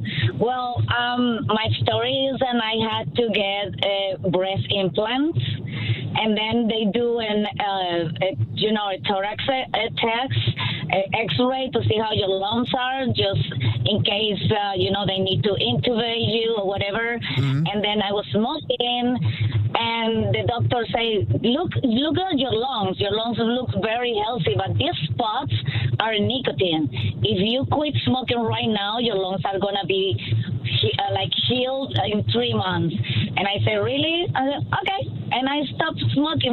But he said, but how I do with my anxiety and everything? He say, start chewing gum. Every day, chew gum, and that's going to be it. And just put it on your mind, and that is what you need. I did it. It worked for me, but I have to chew gum every day. Yeah. And that has been for years. For years. I get it. No, I'm the same way. I'm a gum chewer. I think that's where I've kind of finally landed. I know it's probably not ideal still, but yeah, I probably go through a pack of gum a day almost. I mean, I'm just always chewing. A pack a day? Probably, yeah. Wow. Yeah, because I got to do double. I double gum. Go big or go home, Virginia. Yeah, I really need it. I think the chewing gum is great, and I don't know. I mean, I'm sure you can argue that it's probably not the best thing for you. But if it's the worst thing you do, I think you'll be all right. Yeah, it's a good thing to kind of settle on. It really is. If you're trying to come down, gum is a great way to go, and it is good for the smoke and the ciggies. Thank you, Dee Dee. Well, if you ever have an issue going on in your personal life and you need someone to kind of serve as the referee for you or the judge, bring it to the KVJ Court. And we got a little struggle going on here. Sounds like one of those power struggles between a mom and a mother-in-law. It says here in the email, it says, my mother and wife have had a passive-aggressive battle for power for the 3 years that we have been together. Oh, that sounds miserable. An example was when I picked them both up from the hair salon. As I pulled up, both of them made a beeline for the front seat. My wife arrived to the door first, but my mother moved her hand off the door handle and said, "Thank you, but I can get the door myself." Well, my wife was not opening the door for my mom. She was trying to get in the car. My wife moved to the back seat and then sat quietly all the way home. After dropping my mother off, I got an earful from my wife. She said that she is my wife and she should be at the number one spot in my heart and also my dang car. She said it is these micro infractions that are the cause for the tension in our relationship and that I could set it all straight by merely making that clear to my mother. She says that my inaction is allowing this resentment to grow between us and them. So do you think my wife is right, or should my wife just be the bigger person and give my mom the respect she deserves? I mean, there's so much wrong here. I can't, where do we start? First of all, why are these two ladies that don't really have a great relationship going to the hair salon together? If you want to have less beef with somebody, remove yourself from the equation. Yeah. Unless you like the beef. Because you already like drama and you like to be having some reason to be mad at your husband. And now here's the perfect scenario. You can have drama with your mother-in-law and blame your husband for it. Like, what are you doing? Go do your own hair appointment by yourself without your mother-in-law. Yeah. Well, I could see this even happening at a restaurant. I could see it being a nonstop thing, hair salon or not. Anytime they're going to be in the car together, you're going to have a battle for the front seat. And it sounds like it is only just one example of what is happening. And this is the one time his wife brought up and said, "You're the one that's enabling this. If you would squash this right now and step up to your mother and say, 'This is my wife. She has the number one place of privilege in my heart, and that includes riding in the car. You'll be fine in the back seat.'" I mean, I just don't think it's what are we beefing about, ladies? Like, I would prefer for my mother-in-law to sit in the front seat. I always defer to the elders. If they want to sit in the front, they get the front. If they want to sit in the back, they get the back. Like, why does this matter? So you think the wife should kind of sit down, shut up, and be like, "Hey, just go ahead and be respectful to her"? I would just be really careful about what the things are in my life that get me all bent. If you are so bent about this, when something really bad happens, you're going to be a disaster and you're not going to know how to handle your life. Like, this is nothing. You need to be more of a grown-up in this situation and realize that she's so that older. Does that mean concede in every instance? Because it sounds like it is nonstop. Like I said, this is just one. So should she concede on every instance where the mother-in-law is fighting for power and just be like, you can have all the power you want. That's right. I'll just step aside. I mean, over the front seat, I think you should defer to her. Other things are going to be on a case-by-case basis. But I would not be beefing about sitting in the front seat with my mother-in-law. Let her sit wherever she wants. Who cares? One text says, I don't even need to hear the whole story. It's not about the seat. It's a power struggle. And the mother-in-law needs to always know that the wife will always win. And I say that as a mother of a son, is what she says. Now, asking right now, 75% of people don't think the wife should be making this an issue at all. Stop going to the hair salon with her. Minimize your contact with her. That needs to be your goal overall with anybody in your life who is passively, aggressively trying to hurt you.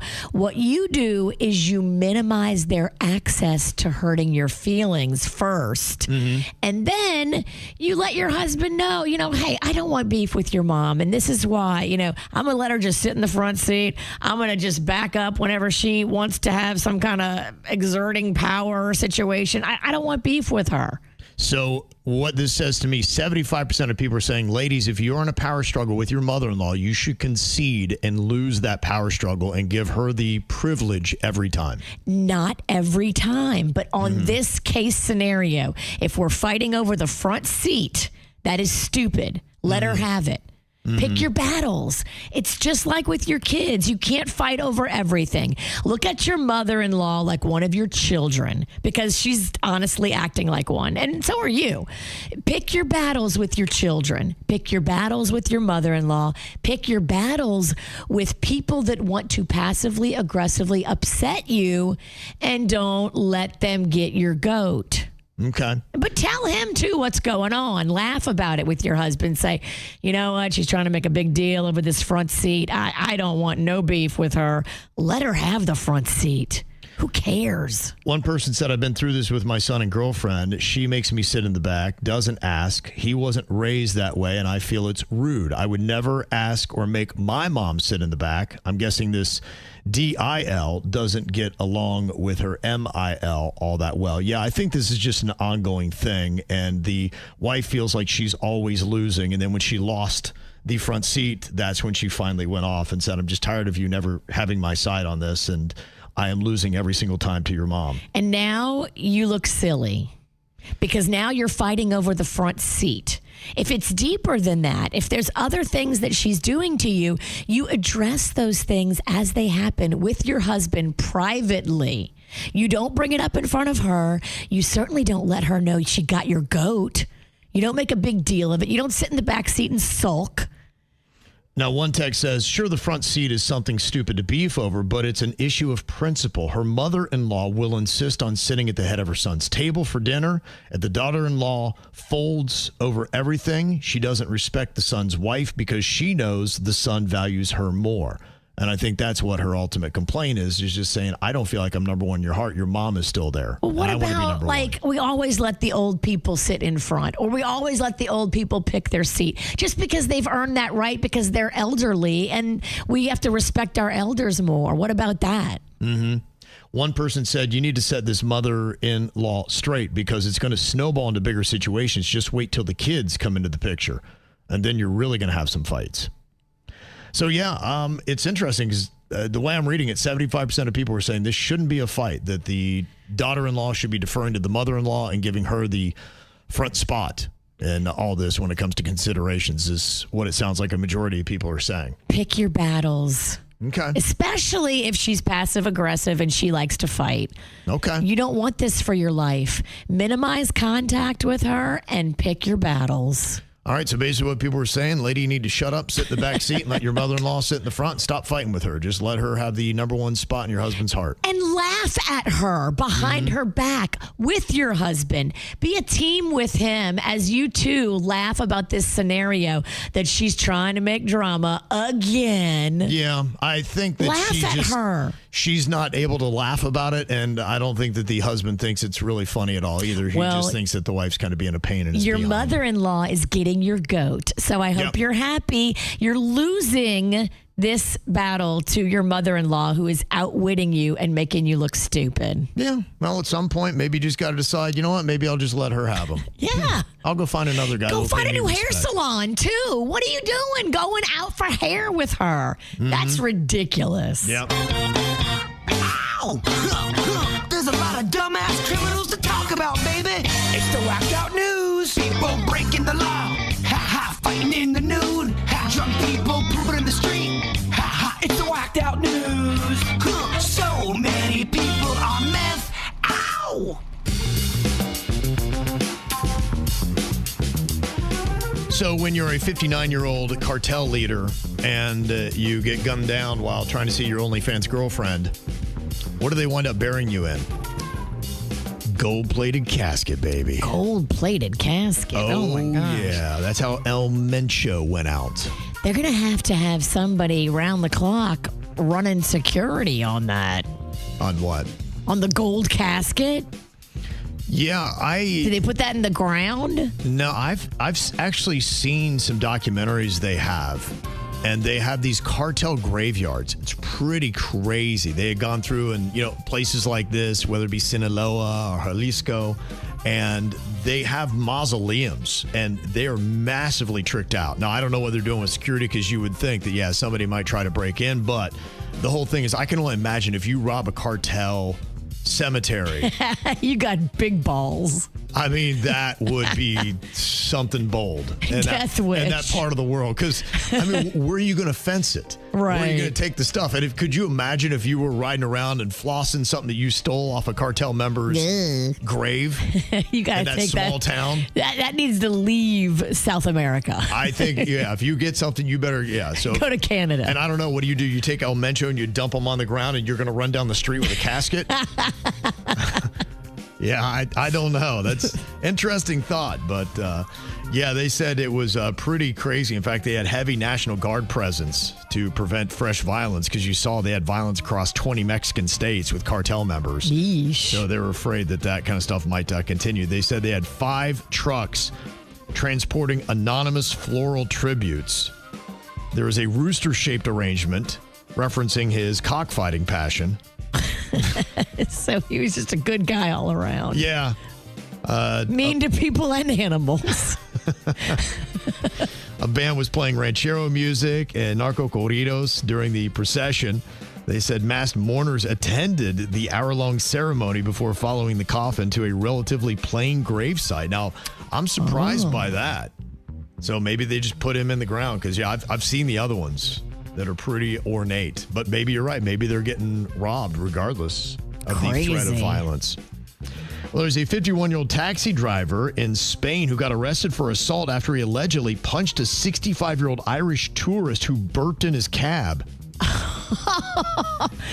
Now, was the burp used as a weapon? Did he lean up and burp in the guy's face? Or was it just that he had gas in the back seat? Because sometimes you can't help it. I think he was hammered, and he's an Irish tourist that's hammered in the back of this cab in Spain, and he's just letting him out. And I think it was more than one. Oh. So when one passenger began burping, it says the driver stopped and ordered them to get out of his cab. We can't get physically violent with the gassy, though. That's not their fault. They're not choosing to burp.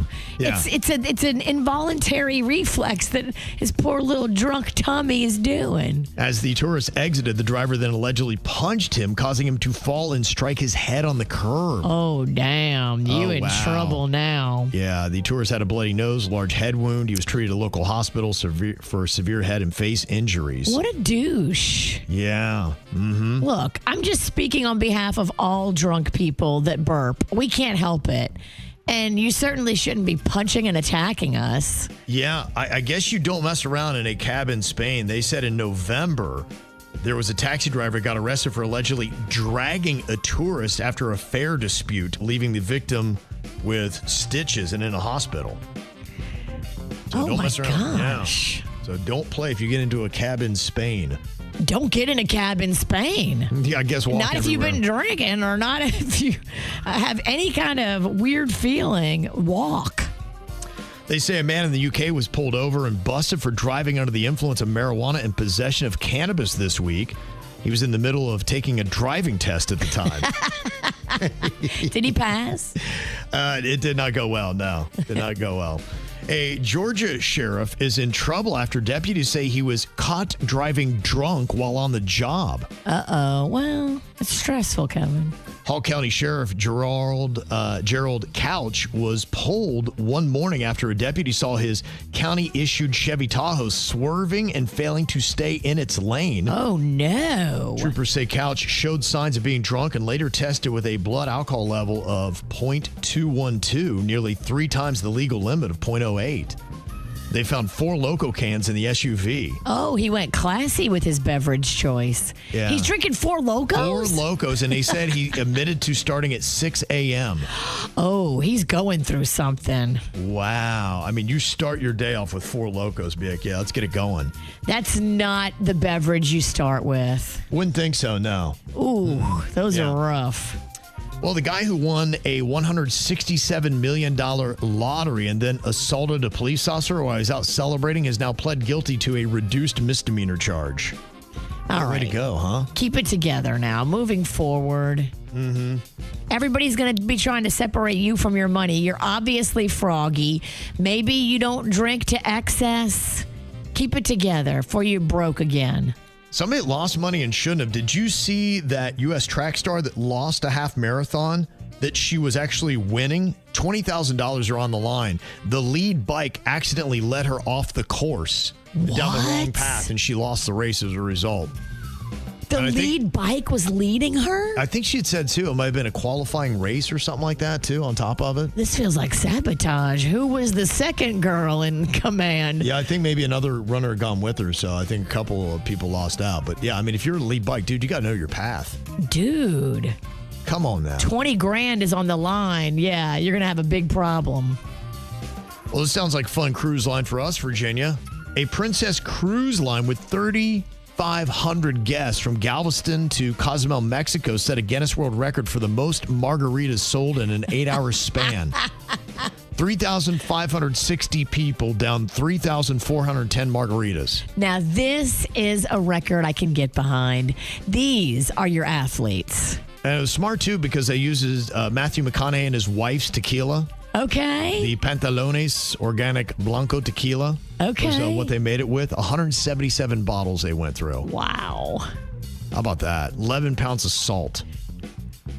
That's crazy. We need to achieve this kind of greatness. I want to be in the whacked out news. Yeah, that's kind of a cool thing. And they did it 5 days before National Margarita Day. Oh, it's perfect, Kevin. Mm-hmm. We love margaritas. Well, this is a guy that made the whacked out news, but not for the right reason. 38-year-old Michael Phillips believes he has his own Guinness World Record for the world's smallest penis. Oh, poor guy. That's sad. He's been medically diagnosed with micropenis. Do we have a picture to accompany this story? Because I would like to check it out. He has pictures. In fact, that's part of the story as well. We'll get to in a second. But he said that just to imagine it, think of a pinky fingernail. Like an elevator button. And that's at his glory. Oh, wow. Yeah, that's something, huh? Can he get surgery? I feel like we should do a GoFundMe. Yeah, I don't know. Maybe he's trying to ride the fame because he's out there. Here he is talking about having what he believes is the world's smallest penis. And I saw you've said that you have the smallest penis in the world. Do you still believe that? And what makes you say that? Basically, just like the research that I've done online. I mean, I welcome anybody to come out there and beat me. Ooh. Ooh. I don't want to touch that. Well, sir, we can't beat it. We can't even find it. Yeah, right. I don't know what you want us to beat That ain't going to happen. with your little joke. Now, he says he wants to raise awareness about the condition and combat body shaming, though he's not interested in monetizing it through platforms like OnlyFans, but he is in a little bit of trouble because he's now having to apologize after admitting he sent unsolicited nude photos to women. Ooh. One incident that recently went viral involved a woman who accused him of sending an unwanted photo. Now, he's admitting that the claim is mostly true. Mostly true. Saying he sent it after she mocked him online for his condition, and he wanted to show her what she was making fun of. He now says his behavior was stupid and says he no longer sends those photos, adding that he apologizes to any woman he may have offended with his small penis. So, it's a lot. it is a lot. For so Well, it's actually not a small. lot. Yeah. It's a lot for so small. It's a lot for a little. What are you thinking about? What are you thinking about? What's on your mind? Are you thinking about? What are you thinking about? Now, this should be something that I'm into. I just haven't gotten there yet. I've been hearing a little bit about it, and it sounds pretty solid. Bone broth.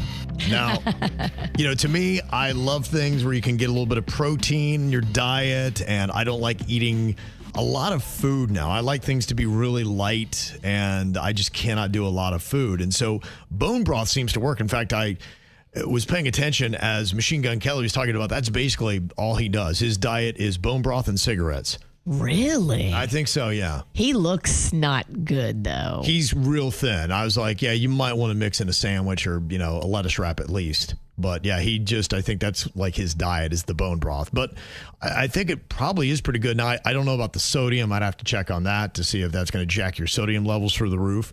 But Food and Wine is saying that bone broth cocktails are having a moment right now because we're trying to put protein in everything. And it makes sense. In fact, they're talking about this recipe for what they call a bloody bowl, which is basically just a Bloody Mary with bone broth in it. I love it. And I'm like, this sounds amazing. And look, I love Bloody Marys. And it's one of the things my wife and I, we both enjoy them, especially on the weekend, in the morning. Oh, there's nothing better than a Bloody Mary to kind of get the day going. But we like them spicy. And I'm thinking, wow, I think of everything we put in there. One of my secrets, I put a little A1 steak sauce in there, Virginia. I love that. Thicken that baby up. Love it. Make it dark. I tell you, I can eyeball Bloody Mary. And I can tell you if I'm going to like it or not. You got to put that steak sauce and a little bit of that Worcestershire. We do. That's part of it. Yeah. Part of it. Some Tabasco. That is part of the mix as well. Putting a little olive juice. Okay. That's part of the whole thing. Plus, I got some seasonings that really bring out the kick in it. You can put in now a little spicy bone broth. Well, that's what I was thinking. So I'm just curious if anybody's doing this. Is this the one magical ingredient that my Bloody Marys have been missing? Should I be always drinking the Bloody Bull? So anybody that is on this kick already at the bone broth, how do you do it? What do you need to know? Because that's the one thing I'm worried about is the sodium levels. And then how much is too much? Because sometimes you can just have too much of something. I think if you put maybe a quarter of a cup of bone broth in, you will add a whole layer and a dimension to your Bloody Mary. I think you could. I've been doing it with I've done it with like a fish broth or like a clam juice. Okay. Or like oyster water. Right. Because I love a seafood base for the Bloody Mary. That is delicious. And you pop some fat shrimp on top of it. Yep. Make sure they're seasoned. Oh, absolutely. Don't give me no lame shrimp like from a shrimp cocktail. I want a spicy shrimp. But that is good in a Bloody Mary. Yeah, I just thought this might be a great new addition. This, as they call it, a game changer, Virginia. I love it. Am I just simply missing the bone broth? So anybody knows anything about the Bloody Bowl, you can let me know. And they say in New Orleans, there's actually a bar that's been serving them since the 1950s. Oh, yeah. In New Orleans, they've known about bases. In New Orleans, there's places that actually infuse the vodka with all kinds of things. You can do it with bone broth. You can do it with vegetables. You can do it with garlic. You can do it. Anything can be infused in your vodka to make your Bloody Mary pop even more. I just don't know what else you put bone broth in when they're talking about cocktails. To me, the Bloody Mary is the only thing the bone broth would work in. You might be able to put it in a martini. Really? A dirty martini with a little bone broth. I don't hate that. Okay. All right. Well, something to think My about. husband put me on the bench, though. I'm not allowed to have gin for a little while. Why? That's my favorite, is a gin martini, super dirty. I would totally add beef bone broth to that. Did something happen with the gin? Yeah. What happened? I was a little naughty at Mardi Gras. Oh, you were? Well, I had 7 gin and tonics. Oh, is that day? I remember we had talked to you that morning, and you talked about the gin. It got away from you? It got away from me. You know, if I just stick to beer, I'll be fine. But, man, them gins, I was sucking them down so easy. They tasted great. Oh, they are great, yeah. You got a little messy? You a little messy, yeah. Did you cause some problems? Yeah, end of the night. It's bad. You're right. We got to bring her home. I was swiftly removed from the party. Oh, they just took you right out. You're leaving. Come on. Time to go. Time to go. What you got on your mind today, Virginia? Well, my friend, I've got a friend who started his Dubai vacation 3 days before the bombing and all that started. Yep. And so now he is sharing his location with me. Yep. And he said it is impossible to get out of Dubai. He is stuck in Dubai. I saw videos of people at the airport in Dubai. A lot of Americans are just stuck. Yeah. And they're trying to get out. And my friend is like, nah, I'm going to ride it out. He's currently driving around Dubai right now. I'm watching him and clocking him on Find My Friend. Yeah. And he's touring. He's tour guiding it. He's got a guy driving him around. Is he seeing a lot of bombs? Now, you showed me his exact location, and you can see there's that, whatever it is, it's the palm-looking thing that goes into the water there in Dubai. And I saw part of that was burnt because they had one drone that had hit the high-rise right in front of that. Right. And I have not heard about any casualties. I don't know. Have they been hit with any other bombs where he is? I think most of them are being intercepted. They are, yeah. So that's good. Yeah, I still think he's relatively safe. I know. Isn't that a weird thing to say? Could you imagine if we were just hanging out, looking up in the sky, and we're watching bombs get intercepted, and a few of them skirt through, but most of them don't? Yeah, it's probably just like with anything else. You look at it, and you're like kind of accustomed to it. I know when I was over there in Israel, they were throwing some missiles into Haifa where we were at the time, and I wasn't really worried because I'm like, yeah, we're kind of out on the water or whatever. But we had to worry because it was going on. Did you sleep at night in the area where there was a possibility of bombs coming? We just turned on the news. I didn't hear anything or whatever, so I think it was a different part of Haifa than where we were, and I just saw it on the news that it was happening. We had to worry about getting out of Tel Aviv because they said, hey, if they start launching some rockets into Tel Aviv, we may not want to send any planes up. So it was kind of a touch and go there to get out. But I could not believe how calm Israelis were in that kind of situation. They're just like, yeah, okay. Yeah, my friend is calm. It's just what we do. He's playing tourist. Yeah. He's riding around Dubai looking at stuff, and he said it's beautiful here. It's clean here. Yeah, I've heard that. Here it's lovely. Thriving and energetic, he said. Okay. He said, minus the missiles and drones, it's really awesome. All right. Yeah, I've heard people on cruise ships, same thing, that are out there. They're having a hard time trying to get home. And I've heard that the uber wealthy that are trying to get out, I'm not sure if it's just Dubai, Abu Dhabi, some of those places, they're paying about $350,000 to get out. Oh. That's about, I think, what the going rate was, at least a day or two right after it happened. So my friend saved and saved to go on this trip and was so excited and does not have $350,000. That's a lot, yeah. To private charter himself out. Right. Yeah. I guess he just stuck. Yeah, I guess that's it. But, it'll be memorable. Oh, my God. The most memorable. Yeah. I couldn't sleep at night, though. I would really struggle. Yeah, I think it's about how you're set. Like I said, some people, they can go into that kind of environment and be like, I think we'll be okay. Let's just see what happens. I would not be able to be down with that. Let's just see what happens. Stay domestic, Virginia. Okay.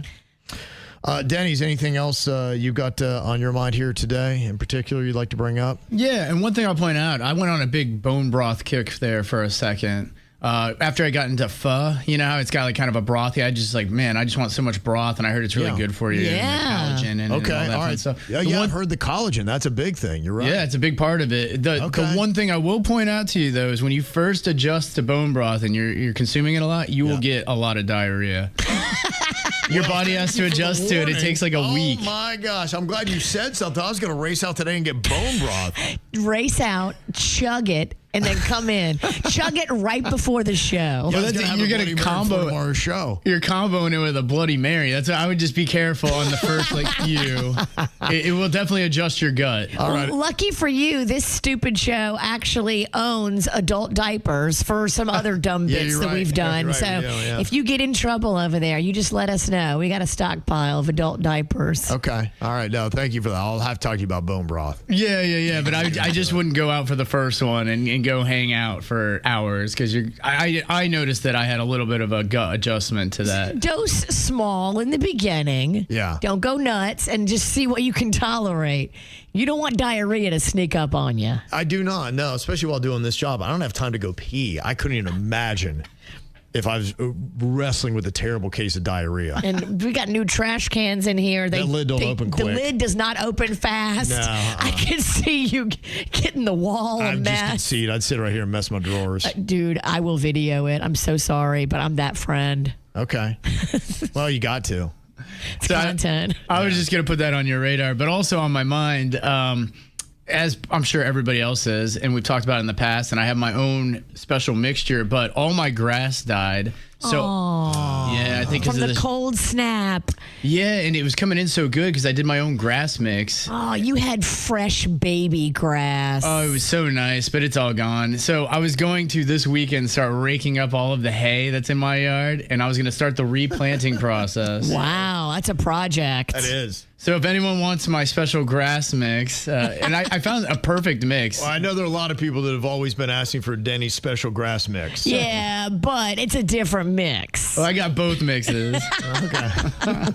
He's happy to make recommendations on any front. But yeah, I found a good way to keep your grass alive as it grows. Okay. So if anyone needs any pointers, you can feel free to either DM or just email the show, mail@kvjshow.com. My yard rug is looking patchy. I think she is definitely feeling the pain. I could use a little bit of your help. Okay.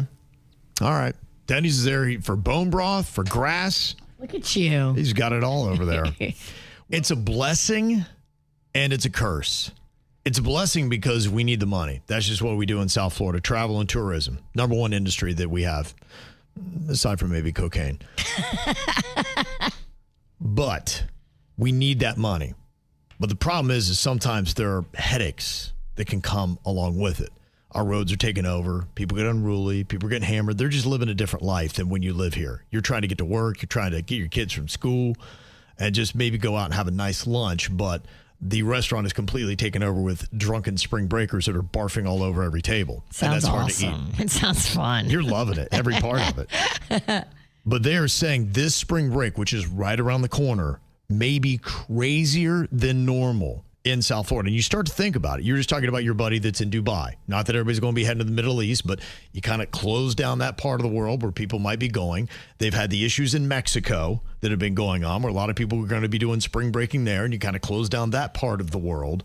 And as you start looking at these places where people might normally go, you're saying, well, what's left with good weather? Florida. Yep. Oh, I see. Okay. And U.S. Airlines are anticipating their busiest spring travel season ever, with 171 million passengers expected between March 1st and April 30th. Okay. So it's on right now, y'all. You It's have been about to go down. warned. Yeah, they say it's going to be a 4% increase from last year with 2.8 million daily travelers.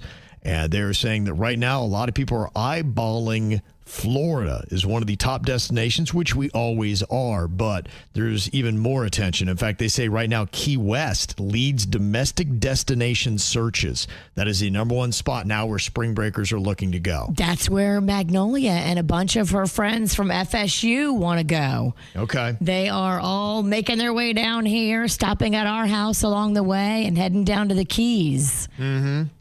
They say, too, that Americans are prioritizing experiences over almost everything else right now. So they want to go and have a crazy good time and think about how nasty the winter has been. That's true. And so you've got people that may say, yeah, normally I would just stay here, but I got to get out of this.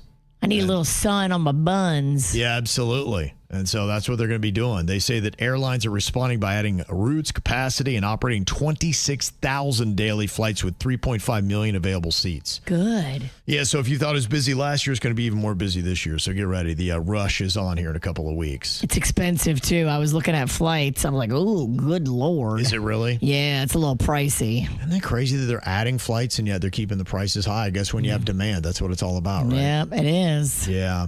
And have you seen the gas prices because of the conflict happening in Iran and in the Middle East, that the average price for a gallon of gas rose, 11 cents? I think it's going to go up even more, they said. Prepare yourself. So I wonder what that's going to do with spring break. Does that mean we're just stuck? So if you were going to leave because your town's being invaded by spring breakers, you can't go anywhere? You're stuck in your house.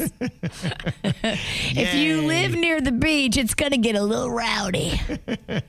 All right. So it's on, baby. Get ready for it. Okay. We're going to see how well I know the other people on the show. Jbird is out today. So what I got left is Virginia and Denny's here.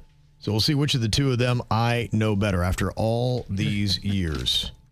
Okay, you guys are going to have a piece of paper and a pen to write down one of the answers that we're going to have here coming up in just a second. Oh, we are ready. Look at Denny's came in prepared for class. Mm-hmm.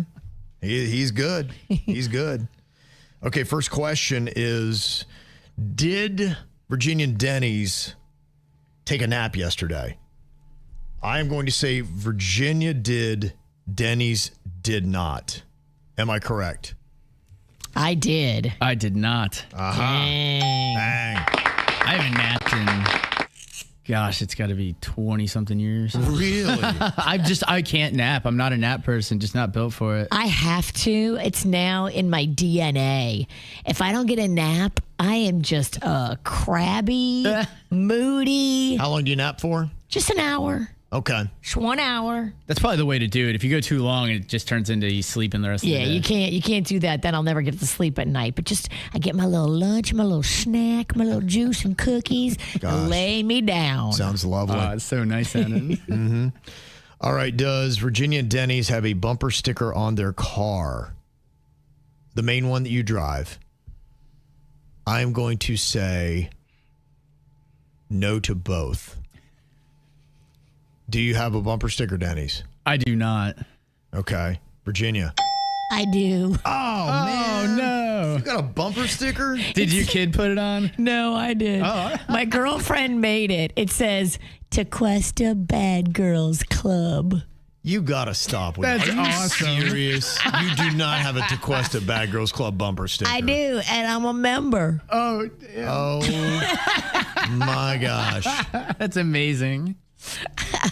Wow. I just want to let them know who cut them off. I'm in the club. I wonder if it intimidates. It should. Dang. Okay. That's hilarious. All right. I missed one on Virginia. Tequesta Bad Girls Club. Well, nobody would have ever guessed that. You thought you knew me. Oh, my gosh. Yeah, I need to forget that. Okay, can Virginia and Denny's name 3 presidents on Mount Rushmore? Now, you know the whole thing. That's 4 total. So you got 3. And not to be insulting, I think it's trickier than you might think. I really do. In fact, I am going to say no to both. No to both. It's so long since I've looked at Mount Rushmore. Right, exactly. It's one of those things that you think that you would have known, but you probably don't. Virginia, can you name? Now, you guys have written them down, right? We have. Yeah. Okay. All right. Can you name 3? 3 of the 4. Not with confidence. No, me either. But Yeah. these are my 3 I would like to submit. Okay. Is there a Washington up there? There is a Washington, All right, yep. I have a Washington as well. Okay. All right. So all far, right. we're good. Mm-hmm. Is there a Roosevelt up there? Is there a Roosevelt? Yes, there is. Oh, I have a Roosevelt. I have a Roosevelt. Okay, you both got Roosevelt. Okay, you're going to get it then. All right, Virginia, what else you have? Is there an Adams up there? There is not. Oh, damn it. I didn't put Adams. What'd you put?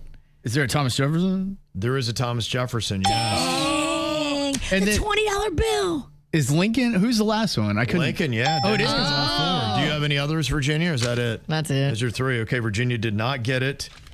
And so I got it right about. Wow, Denny. I missed one about Denny's. Do not be impressed. You're just kind of showing off now. Complete dumb luck. Flexing with that Lincoln. Yeah. I just assumed he had to be on there. When I read that question, I'm like, gosh, that's harder than you would think.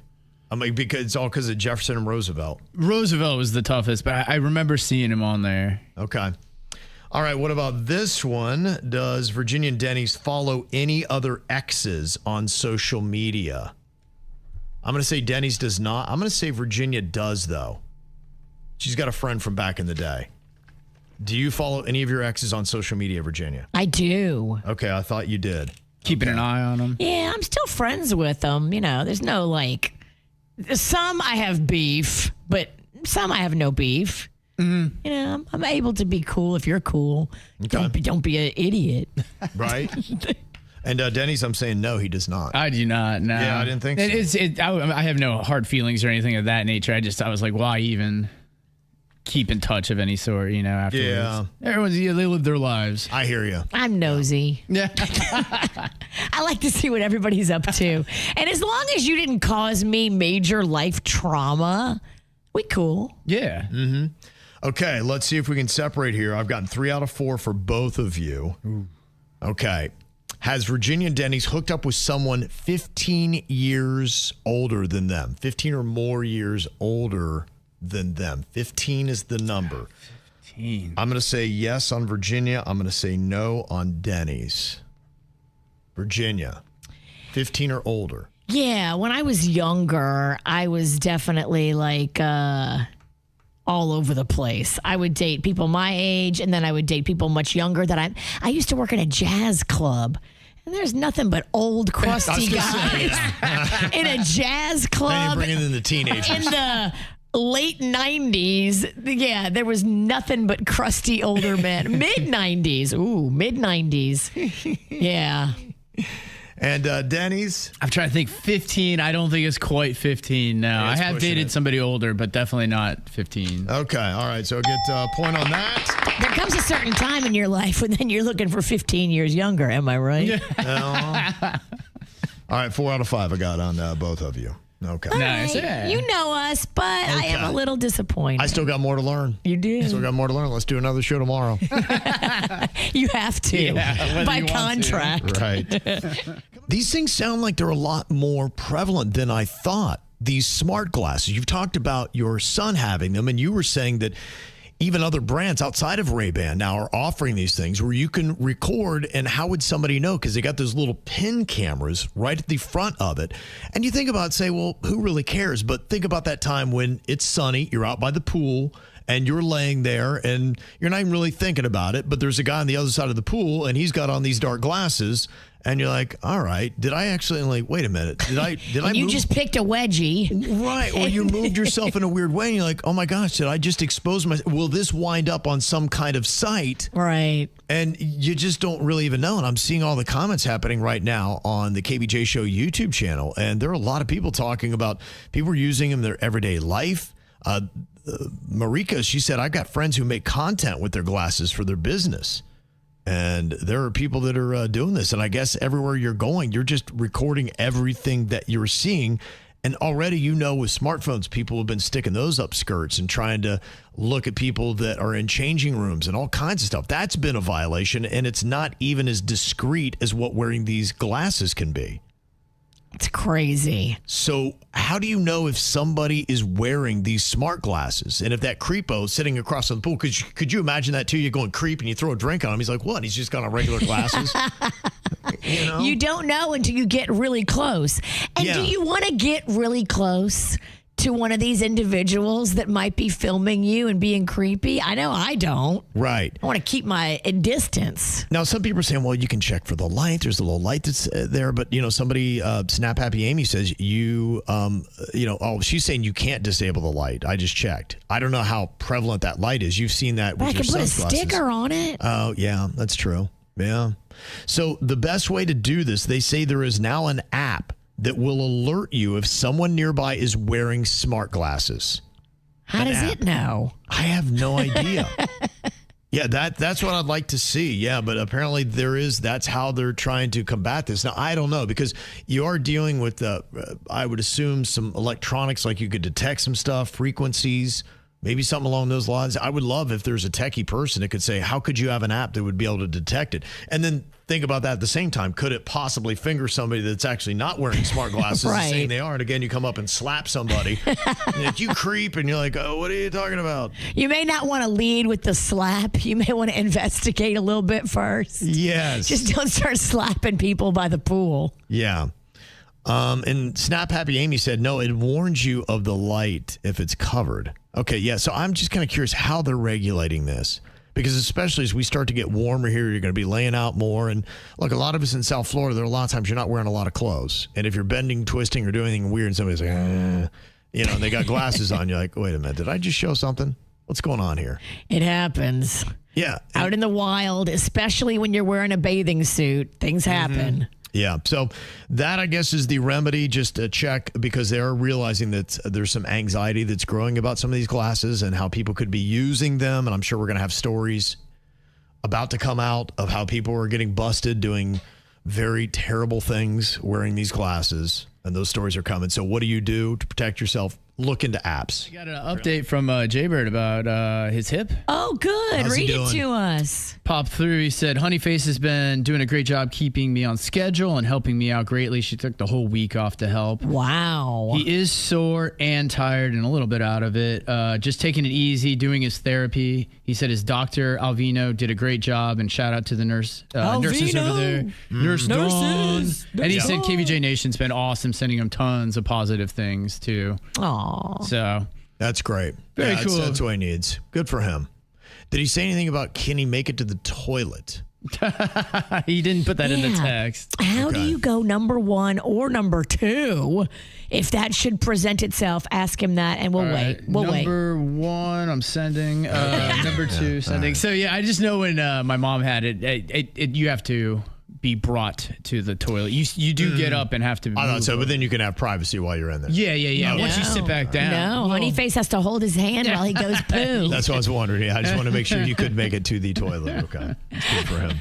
That'd be right. I don't think I could go. I'd be like, nah. If somebody's in the room with you, no. I'd have a really tough time. I'll hold it. You haven't gone for 2 weeks. I'm still holding it. There's a do it bitch punishment. Oh my gosh! One of my biggest fears would be you're in a restroom, a public restroom, and all the walls fall down, and you're on a game show. Oh wow! Like watch 'em poo is what it's like called. Like those Japanese game shows. I'm so afraid that could happen one time. That's a great idea for a Japanese game show. Yeah. Well, that's why that Salone's bathroom always freaked me out because I seen it malfunction once. Yes. If you don't click the lock, or even if it does malfunction, it's supposed to frost the glass. It frosts the glass. I've seen old people that went in there before they disabled it. Now it's just permanently frosted. Mm-hmm. The old people would go in there and not realize and just start peeing without frosting it. I saw it go down like that once too. That's fun. All right, Denny's, if you would, wrap us up with your thought for the day. Don't judge each day by the harvest you reap, but by the seeds you plant. Okay, as you're planting grass. Yes. The KVJ Show on 97.9 WRMF.